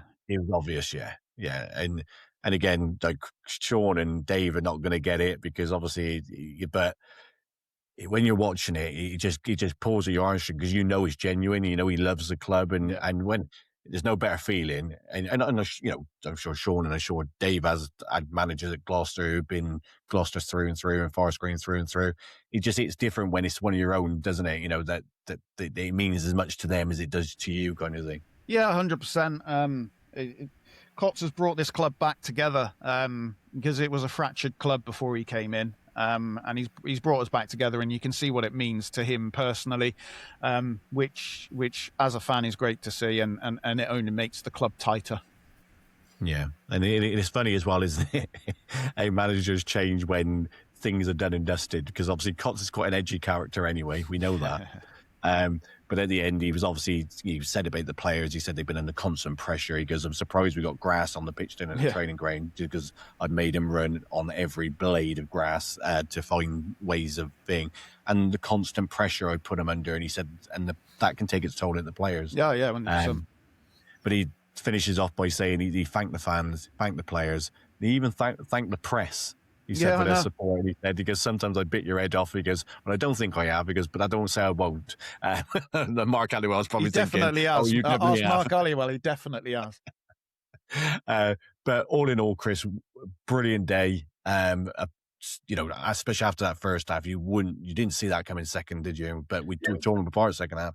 Yeah, no, look, first half was, I think first half was stay in the game, and in the second half we push on, and push on we did, and we took our chances, which was the key takeaway for me, was that we actually took our chances. There was, I think, only 2 chances that we didn't take. Both of them fell to Miller, but we won't talk about that anymore. No, and finally it was Football League safety with 5 games to go. Just quickly touch on what a job Steve Cottrell's done. Look, it's an incredible achievement from where we were, and all of the credit needs to go to both Steve Cottrell and those and that staff and the players, and also the fans, because the fans have stuck behind the team since Cots came back in, which they could quite easily have just down tools and not cared and not shown up, but they've shown up, they've been loud, and they've been behind the players for the majority. There have been little wobbles here and there, but that happens all the time. But what an achievement, and all props to those players, that managing staff as well. Yeah, brilliant. Thanks, Chris. That's Cheltenham Town. Before we go over to Gloucester City, I'm going to stay with you and go around the grounds. We are going to talk of the counties around the grounds by Chris Howes. We're a bit later into the programme today, but over to you, Chris. Yeah, cheers, Dan. Around the grounds, brought to you by BAM Recruitment. They find better matches than most managers in a January transfer window. Whether it's temporary or permanent, they put the right people in the right positions. Engineering, construction, and operational. No VAR needed. Check them out below. First up, the ladies. Cheltenham Town hosted #United last Sunday and fell to a 2-1 defeat. Cheltenham's goal coming from Indy Power. No game this week for Cheltenham. There was no game for either Forest Green or Gloucester last weekend. Forest Green are at home to Torquay later today, while Gloucester are away at Bishop's Lydiard. Excuse me. Moving to the Southern League Division 1 South on Monday, saw the big county derby between Bishop's Cleeve and Hartpury.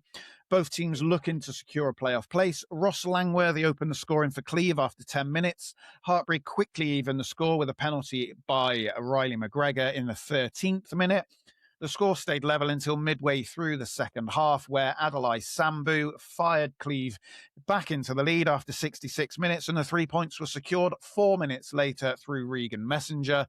The game ending 3-1 to Bishop's Cleeve. Yesterday, Cleeve were away at Willander Rovers and drew 1-1. Hartpury were at home to Melksham and fell to a 1-0 defeat. Cleeve occupied the final playoff place with just 3 games to play. Hartpury 6th, 7th, and now cannot get into the playoff with their remaining games. In the Hellenic Premier Division, a big congratulations to Slimbridge, who sealed the league title last week with a 3-2 win away at Tuffley.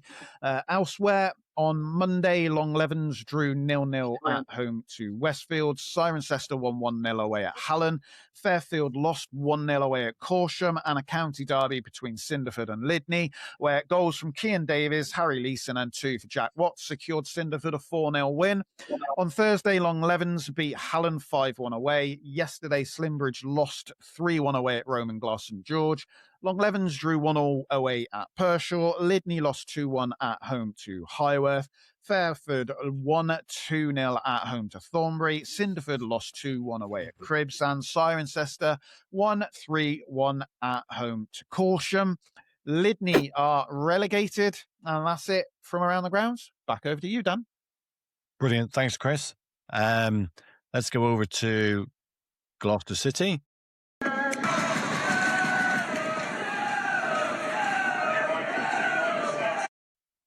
Hello, Dave. As your Hello. as your hay fever cleared up in the last hour or so. I'm still struggling a bit, but I'm all right.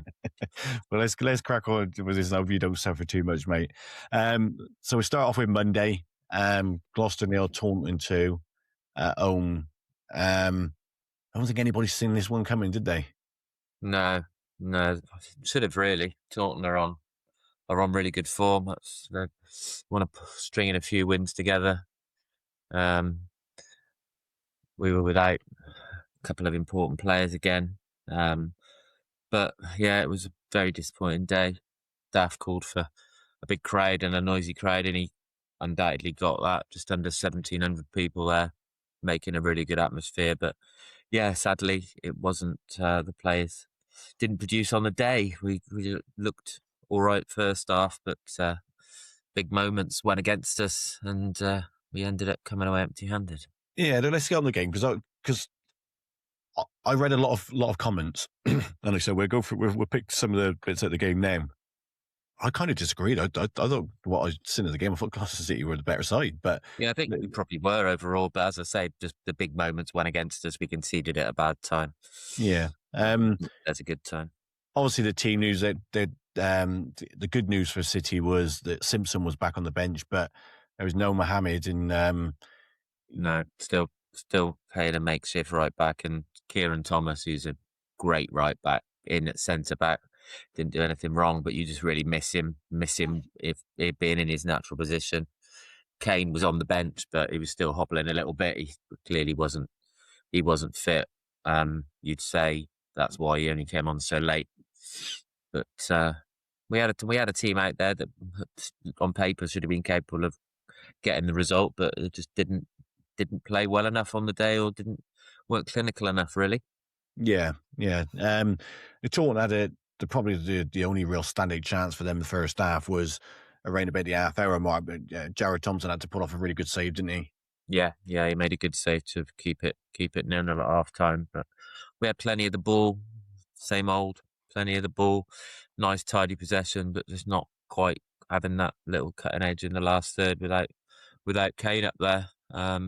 And yeah, went in 0-0 at half-time. Yeah, I think the one chance City missed in the first half, and the ball was put in by Ellis Watts. I think Spence kind of misses it. The ball gets put back across the 6-yard box. It's probably where Simpson would end up. Yeah, exactly. That's his bread and butter, and just popping those in. But he wasn't there, and you've got Hanksy up front, who's a different type of when he plays up front. He's a different type of striker, more of a sort of false nine who arrives late. Not that poacher. And yeah, it told in the first half that we didn't have that player to put the ball in the back of the net. Yeah, and there was a big, shortly after that, there was a big shout for a penalty for Gloucester in front of the T end. Even the commentary said, because that's probably the loudest shout they've heard at Meadow Park all season. Did you think it was a penalty? Yeah, so confusing in the rules, isn't it? I've always said, and I still say, just remove the mystery about it and just say if it hits your arm or your hand in the penalty area or anywhere on the pitch, it's a foul and it's a penalty. Then there's no whether it's deliberate or natural position. Then it's the same for everybody. Whether presumably the referee thought he was either in the natural position or he was ball to hand or whatever you want to call it, but it did hit his hand in the penalty area, and to my mind that should be a penalty because on the halfway line it's a free kick, but wasn't given. So. Yeah, and then obviously like this is the point where I was saying I thought Gloucester. I think there was some unfair comments. Like I haven't seen the whole game, but moments later, Watts had a chance at the back post with an header, but he was involved in everything once, wasn't he? He was running the show really. The last 2 games he's been very very involved. Hopefully running into form at the crucial part of the season. He's one of those that when he's on his game, he's pretty unplayable, but he also is capable of sort of being a bit anonymous, and he never seems to be anywhere in the middle. But lately, I mean, it didn't quite work out on Monday, but he was definitely very very involved in the game. Yeah, and then just before the halftime whistle, this is probably the warning sign for City, really, with all the play that they had. They get in behind. Kind of it's like goes 1-on-1, but there just wasn't anybody there to tap it home. And like I said, it goes in and 0 at half time, and then the second half obviously didn't really start the way you wanted it. They get a penalty, Dave. No complaints of cert penalty, wasn't it? Yeah, looked like it from the other end. Yeah, right. Nobody really complained, so looks like it was. Yeah, had to be Jack Price taking it as well, didn't it? I looked at it and like to be fair, give credit. A lot of people look at Riley Siddle and go, what are you doing? But I give credit to the Taunton player because the ball was there for Riley Siddle to win, and he was about to clear it, but he just at the last minute, it, doesn't he? Just pokes it, and clever. Gets taken out. Obviously, sends the keeper the wrong way, and then you won your day. You're on the back foot then, aren't you? You're chasing the game, and there's always that danger you're going to get caught again. Yeah, was a thought amongst the City fans that even if you went 1-0 down early because of the first half performance, did you see that maybe there'd be a way back in? Yeah, I was pretty confident we'd get one back. Looking at the way the results were going, we were thinking a point would be not a bad point, to be honest. So we were hopeful that we'd salvage something, but it wasn't to be. Yeah, and then just after the hour, there was again Ellis Watts heavily involved. Really great reverse ball into the box, gets whipped across, and Hanks kind of gets a foot to it, and then the keeper sort of like flapping it, hits the post. But your commentary did say that he should have done better, but I think that's a bit harsh. I think it's like one of those, isn't it? If it just when he's that close to goal, you either need to get a great connection or a terrible connection just to get it over the line. But he got enough on it. But keeper made a good save. Would you say it was fair to say with City that they were probably just a bit wasteful in good areas? You didn't have a lot of clear-cut chances, but no, we didn't. But you only need one of them to go in, don't you? And then it can change the game totally. And it's one of those days where that didn't happen, that didn't come. And then once you concede one, you're on the back foot, you're chasing the game. It's they were well up for it, Taunton. They're on form, playing well. They've won 3, I think, on the trot now. So giving themselves a real chance of getting out of it, unfortunately. So they sort of seemed more up for it than us on the day, and things went their way, and it's the way it goes. Yeah, well, they get the second goal. Obviously, City would have been pushing for the equaliser. They hit City on the counter attack. They get in behind, go 1-on-1. And do you think Jared Thompson? Do you think he I don't want to be too critical, but he didn't really need to come out like that, did he? Because he had 2 defenders with him. Yeah, I don't know. He's been great for us lately. He was good yesterday again. He is what he is. He's a keeper at the level he plays at. He's not going to get everything perfect, but no, definitely not. back him. He's maybe could have done different, but he made the decision in the spur of the moment that he thought was the best decision to keep that ball out of the net, and it didn't quite work out. But to be honest, he was very exposed. It was like the guy was pretty much one-on-one with him. So I think it's the onus is on the player to score in that position, I think. It is. And like I say, I was just it was one of the goals where I watched, and then I kept rewinding it back and then watching it again, because obviously if I'm going to, and I'm not criticizing him, but if I'm going to put like a critical comment out there, I kind of want to make sure myself that I believe what I'm saying. Does that make sense? So Yeah. I kept rewinding it back, and then I just thought to myself, I think when he watches it back, he'd probably think, should have held around about the penalty spot and just narrowed the angle. But Yeah, as he comes out, the player, it was quite easy for him, wasn't it? But I just thought the two Gloucester centre halves who were coming back with him, were they going to get there? I don't know, but their pressure may have caused the Tottenham player to take an early shot, and there's a chance. Yeah, it could have. We'll never know. No. And then, so obviously the game ends 2-0. And, obviously you would have been pig sick anyway, Dave. But when you see that Farnham lost and Paul lost, it must have made you feel even more gutting.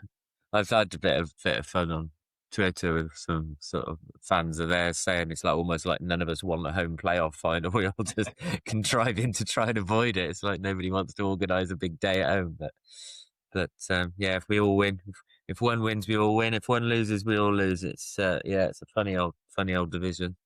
Yeah, we had a conversation, Dave, in the chat, and it was a bit unfair. I think there was a couple of your fans having a pop at Daff on X, which I thought was a bit banging of order. To be fair, you haven't won, but it's bizarre, funny. Isn't it?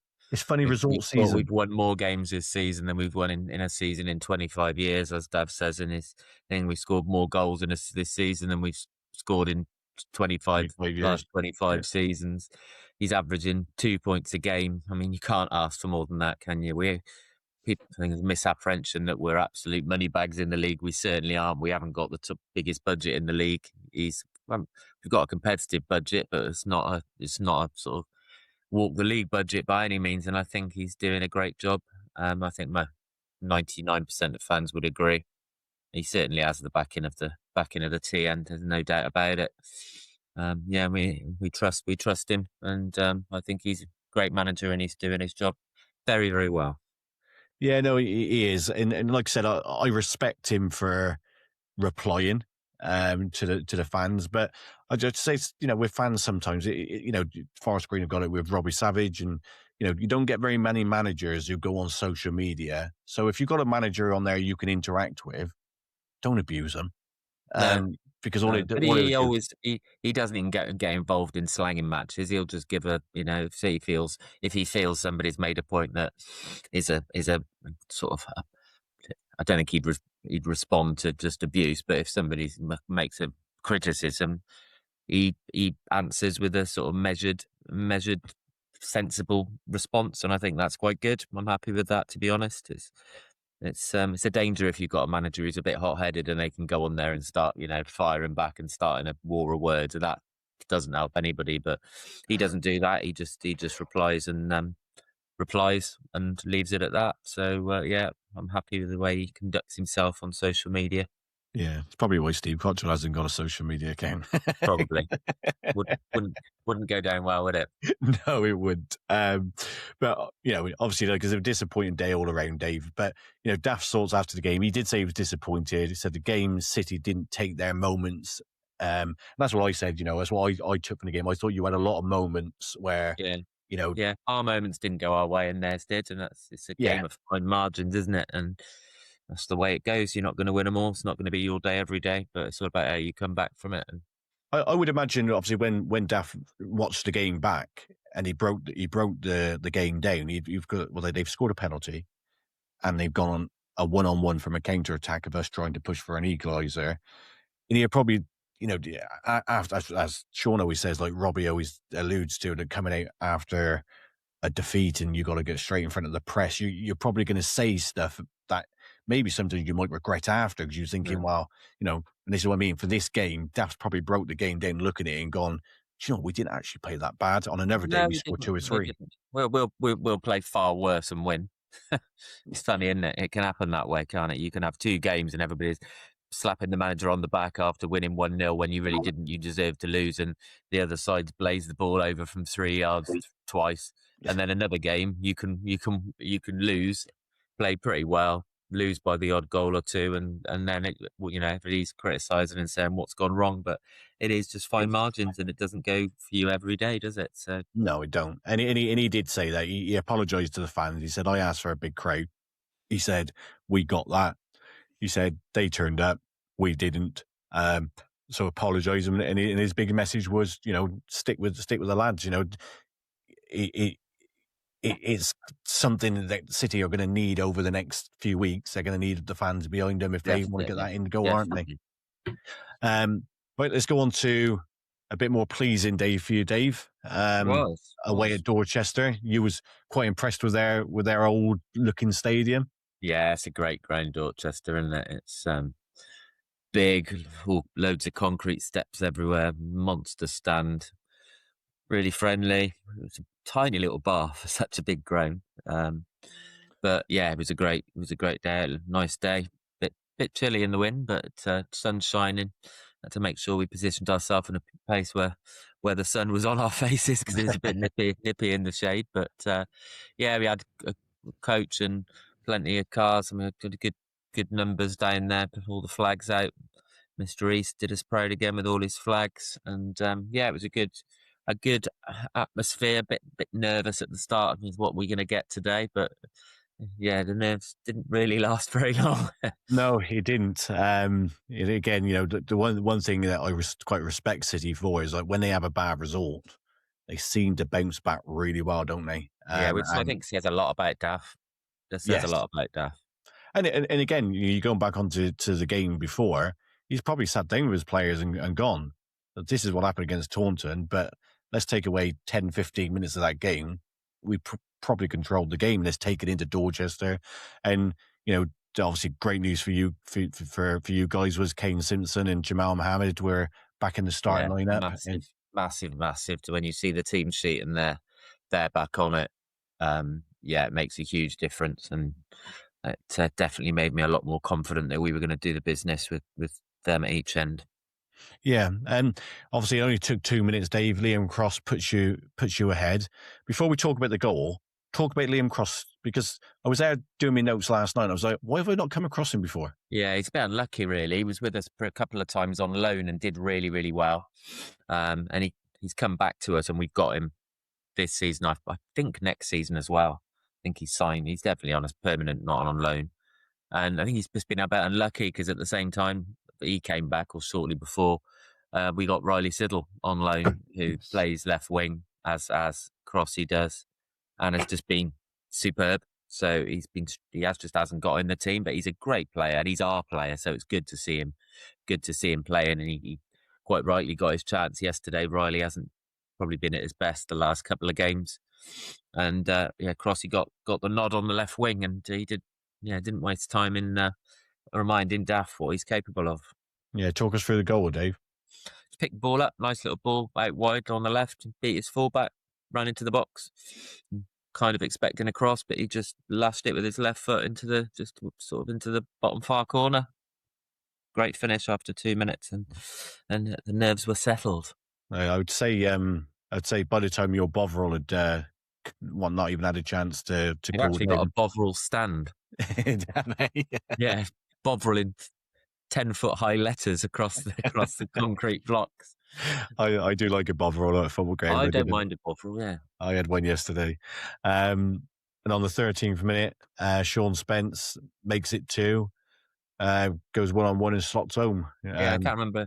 We were right at the other end. We were quite frustrated to see 5 goals go in when you're like miles away from it. And there was a really strong wind howling down, and we were against the wind first half. So it sort of suited that sort of through ball, and yeah, he was threaded through by somebody. I'm afraid I have to hold my hand up and say I don't know who it was, but yeah, he put clear, and he kept his head and just slipped it past the goalkeeper for 2-0. Good controlled, calm finish. Is Dorchester's one of those grounds where they got segregation, have they? No, it was quite a bit confusing because when you went to buy a ticket on Fanbase, it was like away stand, Tesco stand, which was behind the goal, and then there was an away stand. So we were all messaging each other. We're like, "What stand are we buying in?" Because obviously you don't want to be all in different parts of the ground. So we all got together and decided what stand to buy, and we bought it in the one stand. And then you walked into a turnstile, and the whole ground was open. You could just actually go anywhere you wanted. There's a big old lot of cover, so the big concrete terrace behind the goal was open. So we got in the corner down the end by the corner flag, which is under a covered stand, and a good few of us in there, and but not the best view of the 5-goal salvo in the first half. Again, like I said, to talk about your Bovril, it takes about 20 minutes for a Bovril to always cool down. So after the 18th minute, your Bovril was still hot, Dave. Thomas makes it 3. Good cross by Mohammed. Mohammed down the right just got a nice little bit of control. So he decided to sort of lifted it back towards sort of the penalty spot, 6-yard area, and it was sort of going behind Kieran Thomas. Again, I didn't know who scored it at the time until I turned into the person next to me. Who was that? But yeah, it was sort of going behind him, and he just sort of fell back and nodded it in, and 3-0. But he's got a knack of scoring, Kieran, hasn't he? Do you think if he'd have been available in the first part of the season, I know you're still in a great position, but yeah, I think he could have made it if we really missed him when he wasn't available, defensively and going forward. So going forward. It's forward, Dave. It's forward. Sorry. But obviously by then, City had well and truly put Monday's result behind them, and I'm pretty sure that even at that point you was keeping one eye on Farnham and it was all 0-0 everywhere else at this time, and tables looking lovely, and we were starting to be 4 points ahead with Farnham with the 2 games, so that puts the pressure on to win them both then, really. So it was looking good at that stage. Yeah, and then on the 30th minute, that man Kane Simpson. You don't have a glut of goals, Dave, without Kane getting on the act, and that was his 25th of the season. It was, yeah, nice little ball in from Ellis Watts on the right, played it into Spence on his chest. He took it and just lobbed it across to the far post, and Kane rose highest and nodded it in. Yeah, good goal, nice, well worked finish. Yeah, and then a bit disappointingly, just before half-time, Thomas had to go off. Do you know what for? I do know exactly what for, actually. He made a challenge just inside his own half, and it was a 50-50 ball, and it was absolute blood and thunder. He won the ball clean, but their player did like a triple somersault in the air. He hit him so hard. It was a great challenge. It's not, to my mind, not a foul. He didn't have his studs up. It was just a good, hard tackle. But the referee blew up for a foul, and I'm thinking, this is a straight red. If he's given it as a foul, it's got to be a red. But he gave him a yellow.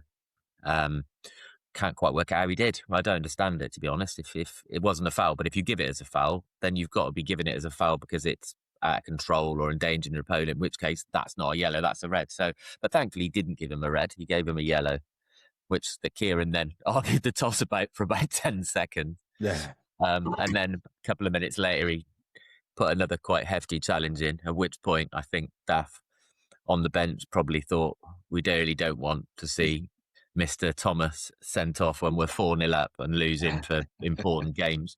So, I might be wrong. He might have had a knock. I don't know. But it looked to me like it was just a tactical decision. Very tactical. Game's won.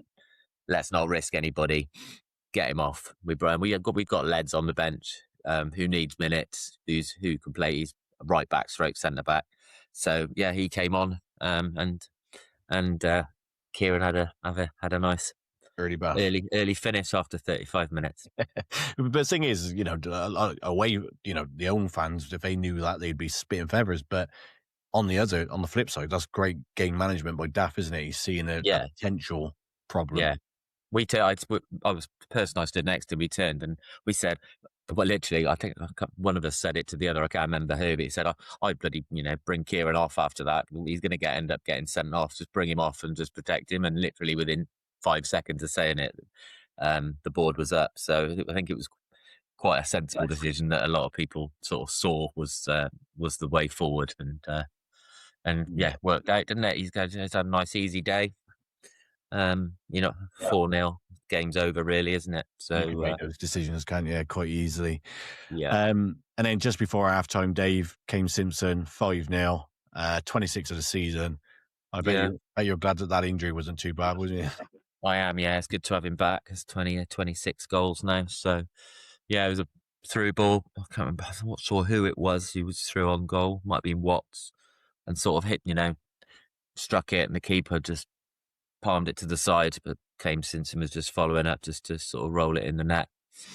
Typical poacher goal in the right place at the right time. And we can do with plenty more of that. And 5-0. Half-time whistle goes, and second half, they're shooting towards where we're stood. There's a howling wind at their back, and we're thinking, what could this be? This could be double figures. But as so often happens in football, it doesn't always work out like that. It was funny enough. When I seen it, you was 5-0 up at half time. I was more surprised when I looked at it full time. I was like, oh, when you finished 5-0. It happens quite a lot, though, doesn't it? You see it. I was as well. And we did. To be honest, we absolutely eased off. We made every substitute we could, and it reminded me of a training game. Second half, we just passed the ball in little triangles. Was it really boring? We should have had another 2 or 3 goals. Jamie Waite picked the ball up in his own half and drove forward and kept waiting for him to slip it to somebody making a run. And the defenders obviously thought the same, because they just kept breaking away and covering runs, and he just strolled straight the way through the middle, 1-on-1 with the keeper. And keeper made a great save with his legs, 1-on-1. And then 5 minutes later, the same happened. Kane Simpson was through 1-on-1, and the keeper made another good save. So we could have had a couple more, but there was certainly no gut being busted in the second half. It was a very controlled passing practice, really, and they actually they did all right. Fair play. They didn't drop. I think they hit the post a couple of times in the second half. They didn't give up, but it was very, very comfortable, and just saw the game out. Really, it was a bit of an anticlimax, to be honest. The second half after the first one. What was the attendance there yesterday, Dave? I haven't seen it. Saw somebody can quickly Google, but it didn't. We were stood guessing, and I'd have said 500 or 600. It was pretty poor, to be honest. There was a good few in the big, massive stand, but there was nobody really behind the one goal. Very few people down the side. It's a massive ground. I mean, I imagine you can get. I don't know what the capacity is, but you could get a lot of people in there with the amount of concrete steps they've got. But they've had a good stint at conference safe level, haven't they? A bloke I used to know, God rest his soul, he passed away a few years ago now, but his son's from Dorchester, so he used to always talk to me about Dorchester, and he was always in the National League safe for a long time. They're big. The ground they've got, the setup they've got, it reminded me a bit of Weymouth. Also are looking at going down to step 4, which this is my next question, Dave, because obviously nothing happened in the second half. You look at the table, and we talk about money in football now, and we said to Daft, didn't we, when we had Daft on? When you're looking at clubs even at Southern Premier level, like Weymouth, Weymouth's a huge club for that level. They've always been a club, haven't they? They've gone up to the National League and then gone back down, and they drop to this level, then go again. And then Dorchester, it just blows my mind seeing 2 clubs like that struggling at the wrong end of the thing. And no disrespect, but then you got Walton and Hersham and Farnham. Simply comes down to one thing, doesn't it? It's money, exactly that, and that's why I kind of asked. I asked after questions, and I said, you got Gloucester City, you got Poole, you got Weymouth, you've got Dorchester. You could probably even say maybe Taunton. I think Taunton are a very good Southern Premier team, aren't they? Yeah. Obviously, they've just come down from the National League. Basingstoke, another decent size side for that division. But you're getting the sides with, like I say, your Farnhams and Walton Ersham, Berkhamsted now in the playoffs. And Dave, I was looking at you yesterday, and I was going back through it, and I was thinking, wait, that's who you'll play. Yeah, I feel it in my water that we're gonna get pipped for second. This is my prediction. I think we're going to get pipped for second. I think Farnham are just doing enough to get second.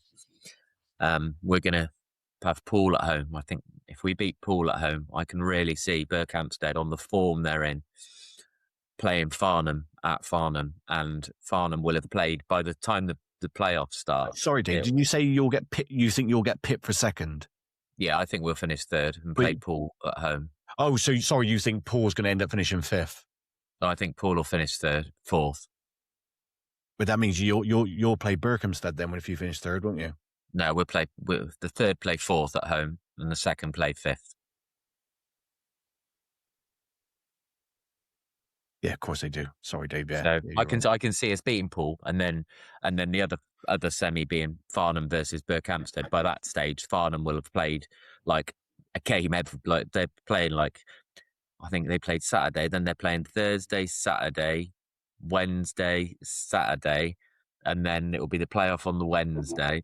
There's so many games. The form they're in, Berkhamsted, I can see them beating Farnham, and I can see us being at home to Berkhamsted, who we have beaten us twice this season in the final. Well, it's maybe one to look out for Daff, isn't it? Because you're right. If Farnham go and win in the week in their one of their games in hand, and then they go buzz you, you're probably better off going, do you know what? If Berkhamsted stay fifth, you probably do want to play Poole, don't you? Because they're not in great form. I know they won yesterday, but their form is really glitchy, isn't it? Yeah, it's very, very poor. They rely so heavily on Shakwangi. If he don't score, they don't win, really. But then also looking at the table that, Berkhamsted are only 2 points behind Poole, so there's probably a good chance that they'll pip them to fourth anyway. They could quite easily. It could be us against Berkhamsted in the semi, and then if that was the case, I think Farnham would beat Poole. I can't see Poole getting through the playoffs, the form they're in, so that would mean an away day at Farnham in the final if we could get past the semi. So it's all ifs and buts, and all we can do is just keep playing, keep trying to win. We've got 2 games left. Yate and Walton Hersham, who have just dropped off a cliff since they've won the title. They've lost 3 on the trot now. Shame they couldn't have done it earlier in the season. But so yeah, so all we can do is 6 points. 6 points from our last 2 games, and that puts us 8 points up, and that leaves Farnham needing more than 8 points from 4 games. So.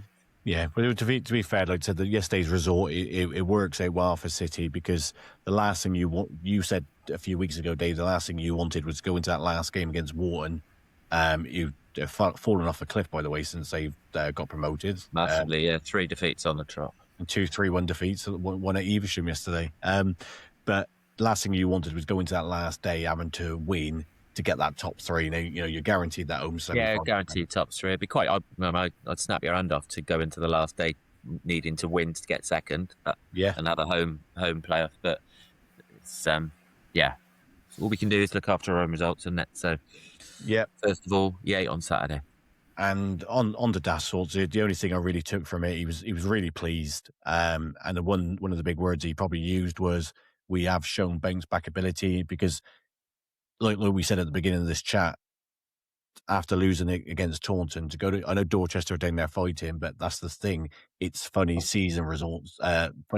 result season where teams beat everybody. Yeah, exactly that. I mean, yeah, you're probably better off as. I don't know statistically how whether it proves accurate, but logic says at this stage of the season you're better off playing mid-table sides, aren't you? Who've got nothing to play for than teams down the bottom who are scrapping for their existence. So, but whoever you play, you can win or you can lose or you can draw, can't you? So it's just in your own hands, and We just have to make sure we try and win those last two, and then see where that leaves us. Exactly that. But we know we've got a home semi-final to organise, so that's good. We've got a meeting on Tuesday night to start thrashing out the logistics of it, because that's going to be a big old crowd at that game. You're going to get me a ticket, Dave, because I'm going to come along to that. I can get you a ticket. I'm sure I can. Yeah, I imagine it'll be season ticket holders first, but yeah. It holds about 3.5, and I can see us getting close to that. To be honest, we'll have a media pass for the pod. Yeah, there you go. So Colin can sort that out. Brilliant. And obviously Daft does mention on it. I've got to mention it. He mentions about the records broken, which you've already said about, Dave. This season, it was a great achievement, isn't it? It is, yeah. It just goes to show what a great job he's done. And finally, just a quick one for our listeners. You would have probably seen on our socials yesterday. Talk of the County podcast are now the official sponsor of Tiger Radio. So that's a good partnership for us to start off with, Dave. Yeah, it's a great partnership. They do a great job. They're young lads who put loads into it, loads of their own time and effort and money. So yeah, it's good. It gets a bit of exposure. I can't imagine how many listeners they're going to get from all over the place for the semi and hopefully the final and the 8 next week. So yeah, it's good. Good mutual arrangement. Now get a few quid to be able to get some extra gear and stuff and stop having to buy it themselves, and we get hopefully a few more listeners out of it. So yeah, it's good and that's the big aim, isn't it? We've got Cheltenham, we've got Forest Green, who no disrespect, the fan base is there, and then what we want I'll accept that with Cheltenham. You didn't come in quick enough for that, Dave. I was a bit slow. No, but what we want, I think, what I've grasped over the last few months since we've been going, is that we just want Gloucester City fans to know this is also a Gloucester City podcast. It's not just Cheltenham Forest Green. It is Cheltenham, Forest Green, and Gloucester City. And, I think people know that. We get a fair crack of the whip, don't we? Yeah, I know. We just want more, and I'll probably get hung from the street light outside Warden Road for saying this. I generally hope Gloucester City go up. One, because it'd be great for the pod, and two, to have 3 clubs playing it. I call the elite level National League safe up. Yeah. 3 clubs in the elite level, and that would mean we've got like literally step 4, step 5, step 6 then, doesn't it? So it'd be nice. We're all within reach of each other then. Only a season away from all being in the same You're position. preempting we're not going up, Dave. That's more open. You're not, mate. We could be going up. Mate. You're not going up, mate. Brilliant. Right, that's Gloucester City. Thanks for that, Dave. Cheers, Dan. So let's go over to Sean with scores on the door. Next up is Talk of the County's Prediction League and Scores on the Doors by Sean Baker. To Reginald. I have been looking forward to it. I'm just going to quote it. I didn't get time to record the recording of Dave saying his last week. Nobody cares. But I care. I care dearly. But I quoted last week, I need to make some bold predictions to get myself back in, because I was having a torrid time. I got 4 points last week, I think it was, wasn't it, Sean? And so I went with Cheltenham 1-1 against Cambridge, and I went for Forest Green to draw 2-2 down at Truro. And Dave's exact comments were, well, no wonder you are a bottom, and you're never going to claw it back with predictions like that. And this week, Sean, how many points did I get? +8, not +10. Not +10. Yeah, I was pushing my luck a bit You get then. the correct score. You don't get 3 points for the correct score. Well, I was more worried correct result, because if you've got, I was more worried that I've been doing it wrong all season. So I was going to call Dave in on the argument. You can tell you were making him question himself. It's like another Chris Kamara moment. He's like, oh, what, eh? I was pushing my luck, but when you come back with 8 points, I was like, that was. But no, yeah, it was a good week for Big Dan Hopkins there. Bad week for me. Not so good for Dave or Chris. And I was kind of just middle of the road. So yeah, Dan, you got +8. Say again, Sean. No, don't. You got +8. I got +5. And the other 2 boys got +2. Traditionally, a drum roll needs to come before it rather than during it. Then you can't hear what it is.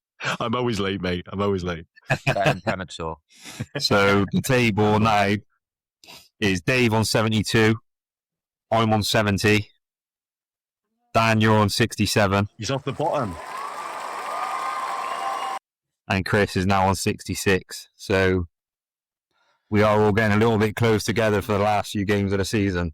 Do you know what? I was debating to order the trophy to send it to the winner, but I'm gonna have to hold off now because it might not be going to. It's a tough Also, one. could we just clarify while we're all here and while we're all on air?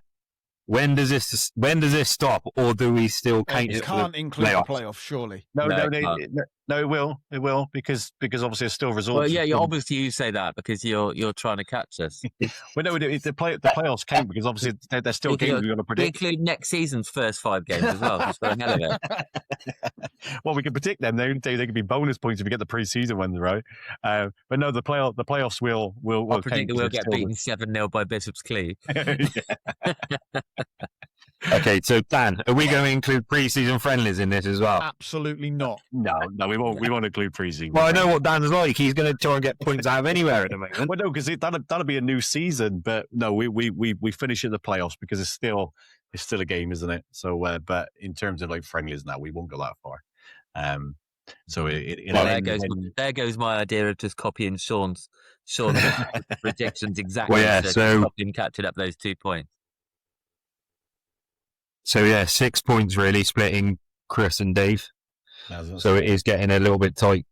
I'll apologise to Chris because Chris said to me the other day it's still a long way to go, and I went, "There's not enough games now, mate." And then, 12 points later, I'm back in the game. So let's bring it on, lads.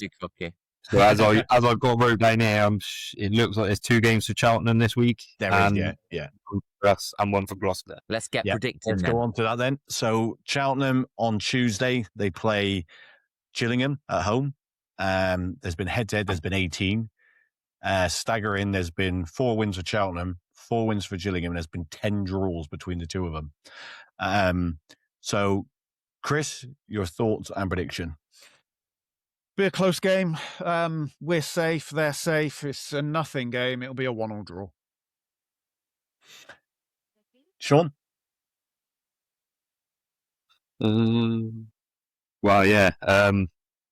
Gillingham have been dire, haven't they? But I've just looked and I think they're unbeaten in their last 3. I've gone 3-0 Cheltenham, believe it or not. Oh God, Jesus! Wow. Well, I thought Gillingham were really poor, but I might, but I've already wrote it down, so I ain't going to change it. If it's 3-0, mate, we'll give you a bonus point. Would be Shut up, Dan. Jesus. No, we piss him won't. Dave? I get 2-1 Cheltenham. I'm going to go with, same as Chris, I'm going to go for a 1-1 draw.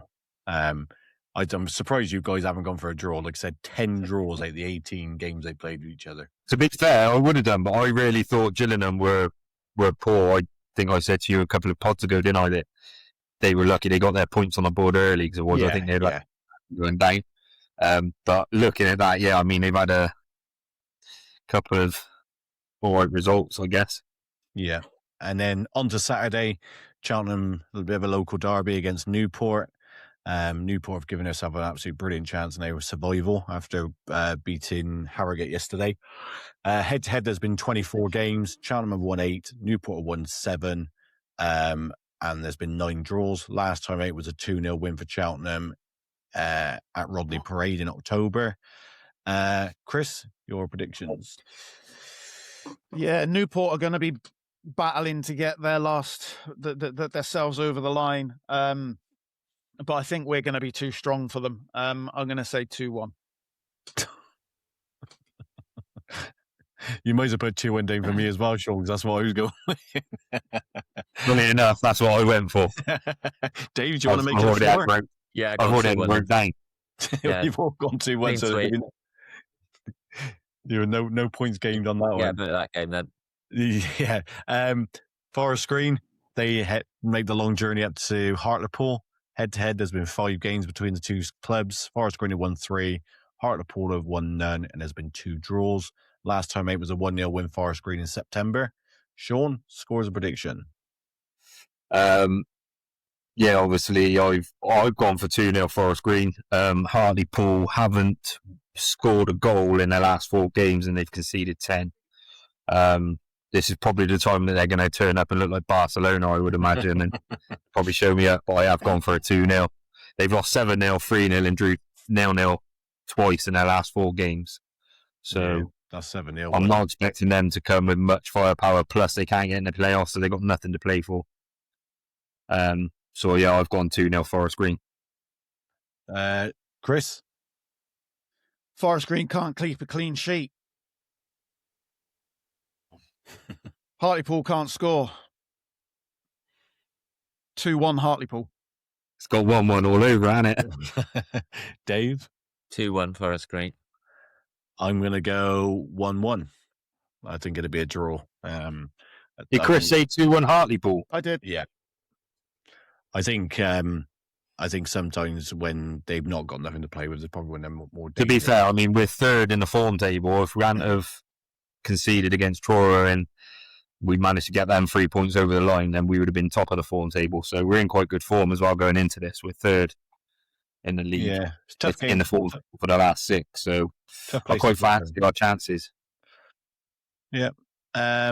Okay, let's go on to Gloucester. Gloucester are away at Yate Town. Gloucester, last away game of the season. Just to let Gloucester City fans know, I'll put it out there, Dave, that it is an all 200 tickets in advance. So I think they will give us a few more if we need them. But yeah, the tickets stop on sale the day before the game. So yeah, if you go in, got to get your ticket. You can't just rock up; you won't get in. So on police advice after their recent trials and tribulations. So there's 2 coaches running the T and the original supporters club are running a coach, and I think they've still got some seats available, as are the supporters trust, and we've got some seats available. So get your ticket, get yourself on a coach, and get there.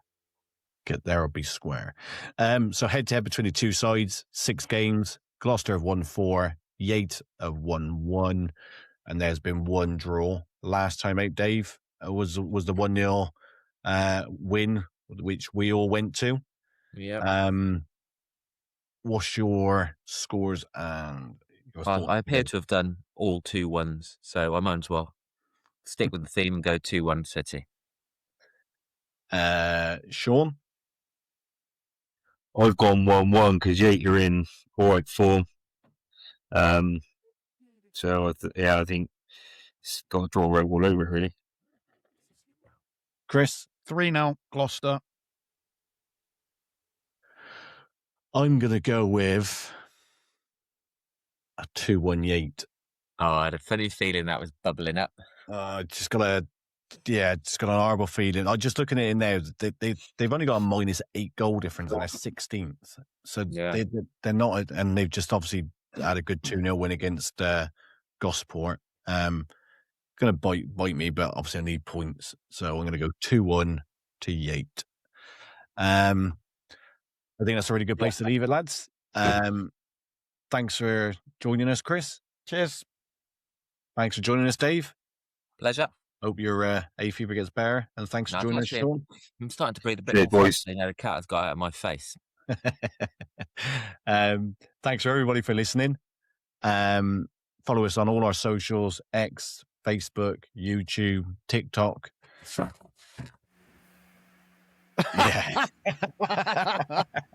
I'm not saying that one, Dave. On a weekend where Cheltenham, Forest Green Rovers and Gloucester City all win. We don't say that very often, do we? See you next time.